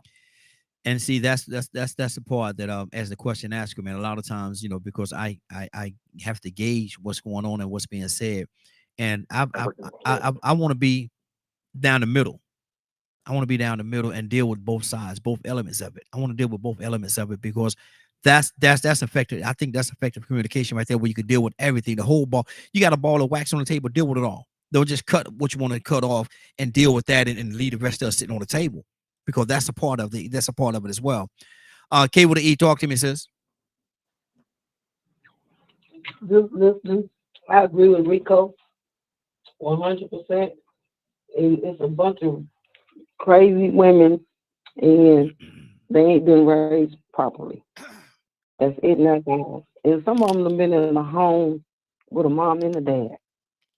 That don't make that home because both parents are there. Because what are you raising if they raising hell and arguing and getting drunk and fighting every weekend? What are you doing to those children? So when they come to the 2-parent home, all of those, that's not always a good thing. And it's a lot of issues here and what's wrong with our men today. Because sometimes them 2-parent home ain't right, ain't healthy at all. That's all I gotta say. Wow. Cassandra?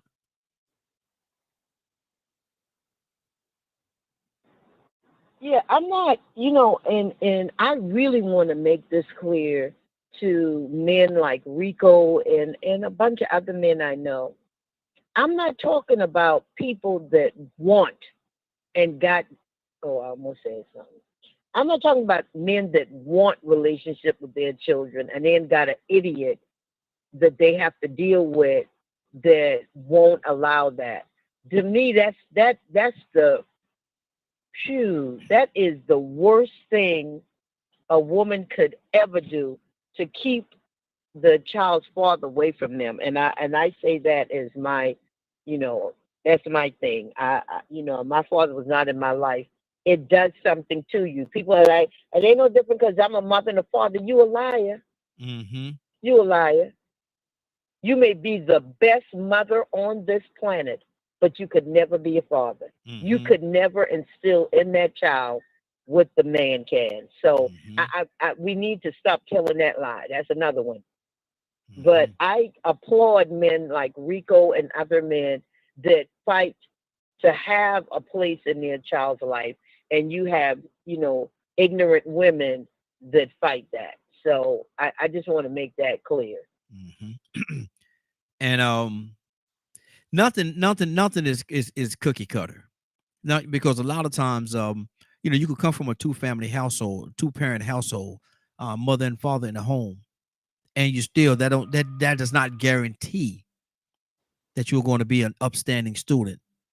Hence Jeffrey Dahmer. He came from a 2-family household, and look at what he did. Look at what he did with himself. And so you would love to have it, You would love to have the 2-family household. You would love to have, both parents in the home. That's ideal. But it don't always necessarily mean that it's going to be what you want it to be. Frank, are you still with us? I think we lost Frank. Tucson, talk to me, brother, before we get out of here. I was thinking about how we can make it really bad until we find a solution to the problem and then do something about it. Mm-hmm. So I looked at something while you all were talking, and it don't have what it does, but it's not directed to it. It's just over the top.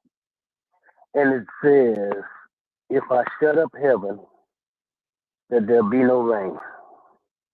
If I command the locusts to devour the land, or if I send pestilence among my people, if my people which are called by my name shall humble themselves and pray and seek my face and turn from their wicked ways, then will I hear from heaven and forgive their sins and heal their land. We don't believe God. And sometimes the very people that have manipulated us before, He'll allow us to be in their hands and they'll do it again because we don't want to just do the right thing. It ain't hard. But we make it hard because we go to our own devices to fix problems that only can be fixed one way. Just do right. Do right. But see now, if you don't do right, Nebuchadnezzar can make you do right. Not for your destruction, for your chastisement. You ain't got no country to go to. You just do right where you are. I'm just saying. Wow, that's good. That's good. Well, it's time for us to get out of here. It's been a great broadcast. I want to thank everybody for joining us. Before we get out of here, I got to go to Cassandra Alexander Green. There's somebody that watched this broadcast, Cassandra, and they say, man, I missed a part of it. I missed a big part. I joined in 8:30, 8:45, 9:30, even 9 o'clock, 9:30, and I missed a part of it. I wish, Lord, I wish there was a way I could hear this broadcast and hear it in its entirety. Cassandra, can you help them out? We definitely can help them out. If you would like to see or hear the show in its entirety, tune in at 3 p.m. Eastern Standard Time to dkmmediagroup.com. Once again, if you've missed the show and would like to see or hear it in its entirety, tune in at 3 p.m. Eastern Standard Time to dkmmediagroup.com. Good deal. Tucson, brother, can I get you to pray us out today?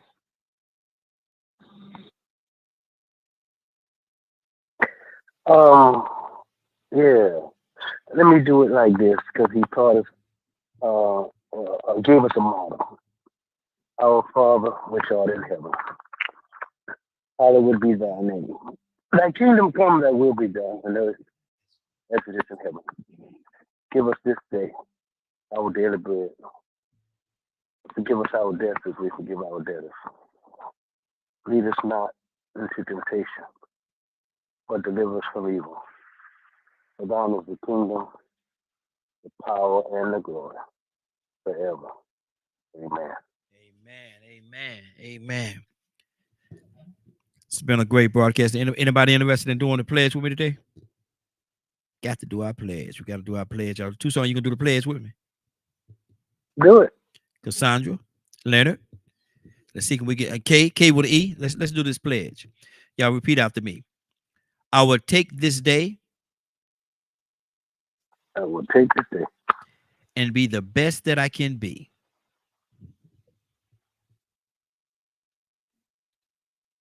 And be the best I can be. Do the best that I can. Do the best I can. And help others. Help as many as I can to do the same. And help as many as I can to do the same. I promise to do this with love. Promise to do this with love. Compassion. Compassion. And the grace of God. and the gracious God, giving him all the honor, giving him all the honor, all the praise, all the praise, and all the glory. and all the glory. In the name of my Lord and Savior, Jesus Christ. In the name of my Lord and Savior, Jesus Christ. Amen. Amen. There you go. Good job. Good job. I want to thank everybody for joining us. More than that, I want to thank you for allowing DKM Media Group and Associates and the Morning Glow for being a part of your morning. It is now 10:17. You're about to exit the Morning Glow. But before you go, I want you to do me two favors, if you will. One, I want you to continue to pray for us because we are certainly praying for each and every one of you. Number two, why this is real simple. I want you to go out there, find somebody, and give them a hug because you never know. It could be the only hug that they get, or it could very well be their last. Love you, and ain't nothing you can do about it. Have a great day and a better tomorrow. And then we shine some of this light on you from the Morning Glow. Take it out there into this wicked and cruel world that we live in and let your light so shine. If you get an opportunity, give somebody some love. You just might find some love in return. Won't that be a beautiful thing? Have a great day. Take care of each other. And please, please, please be blessed. Give somebody some love and truth. They would appreciate it, and I'm sure that you would as well. Have a great day. Talk to you tomorrow morning. Again, if God say the same, you all stay blessed. Love you. And please take care of each other. Have a great day, y'all.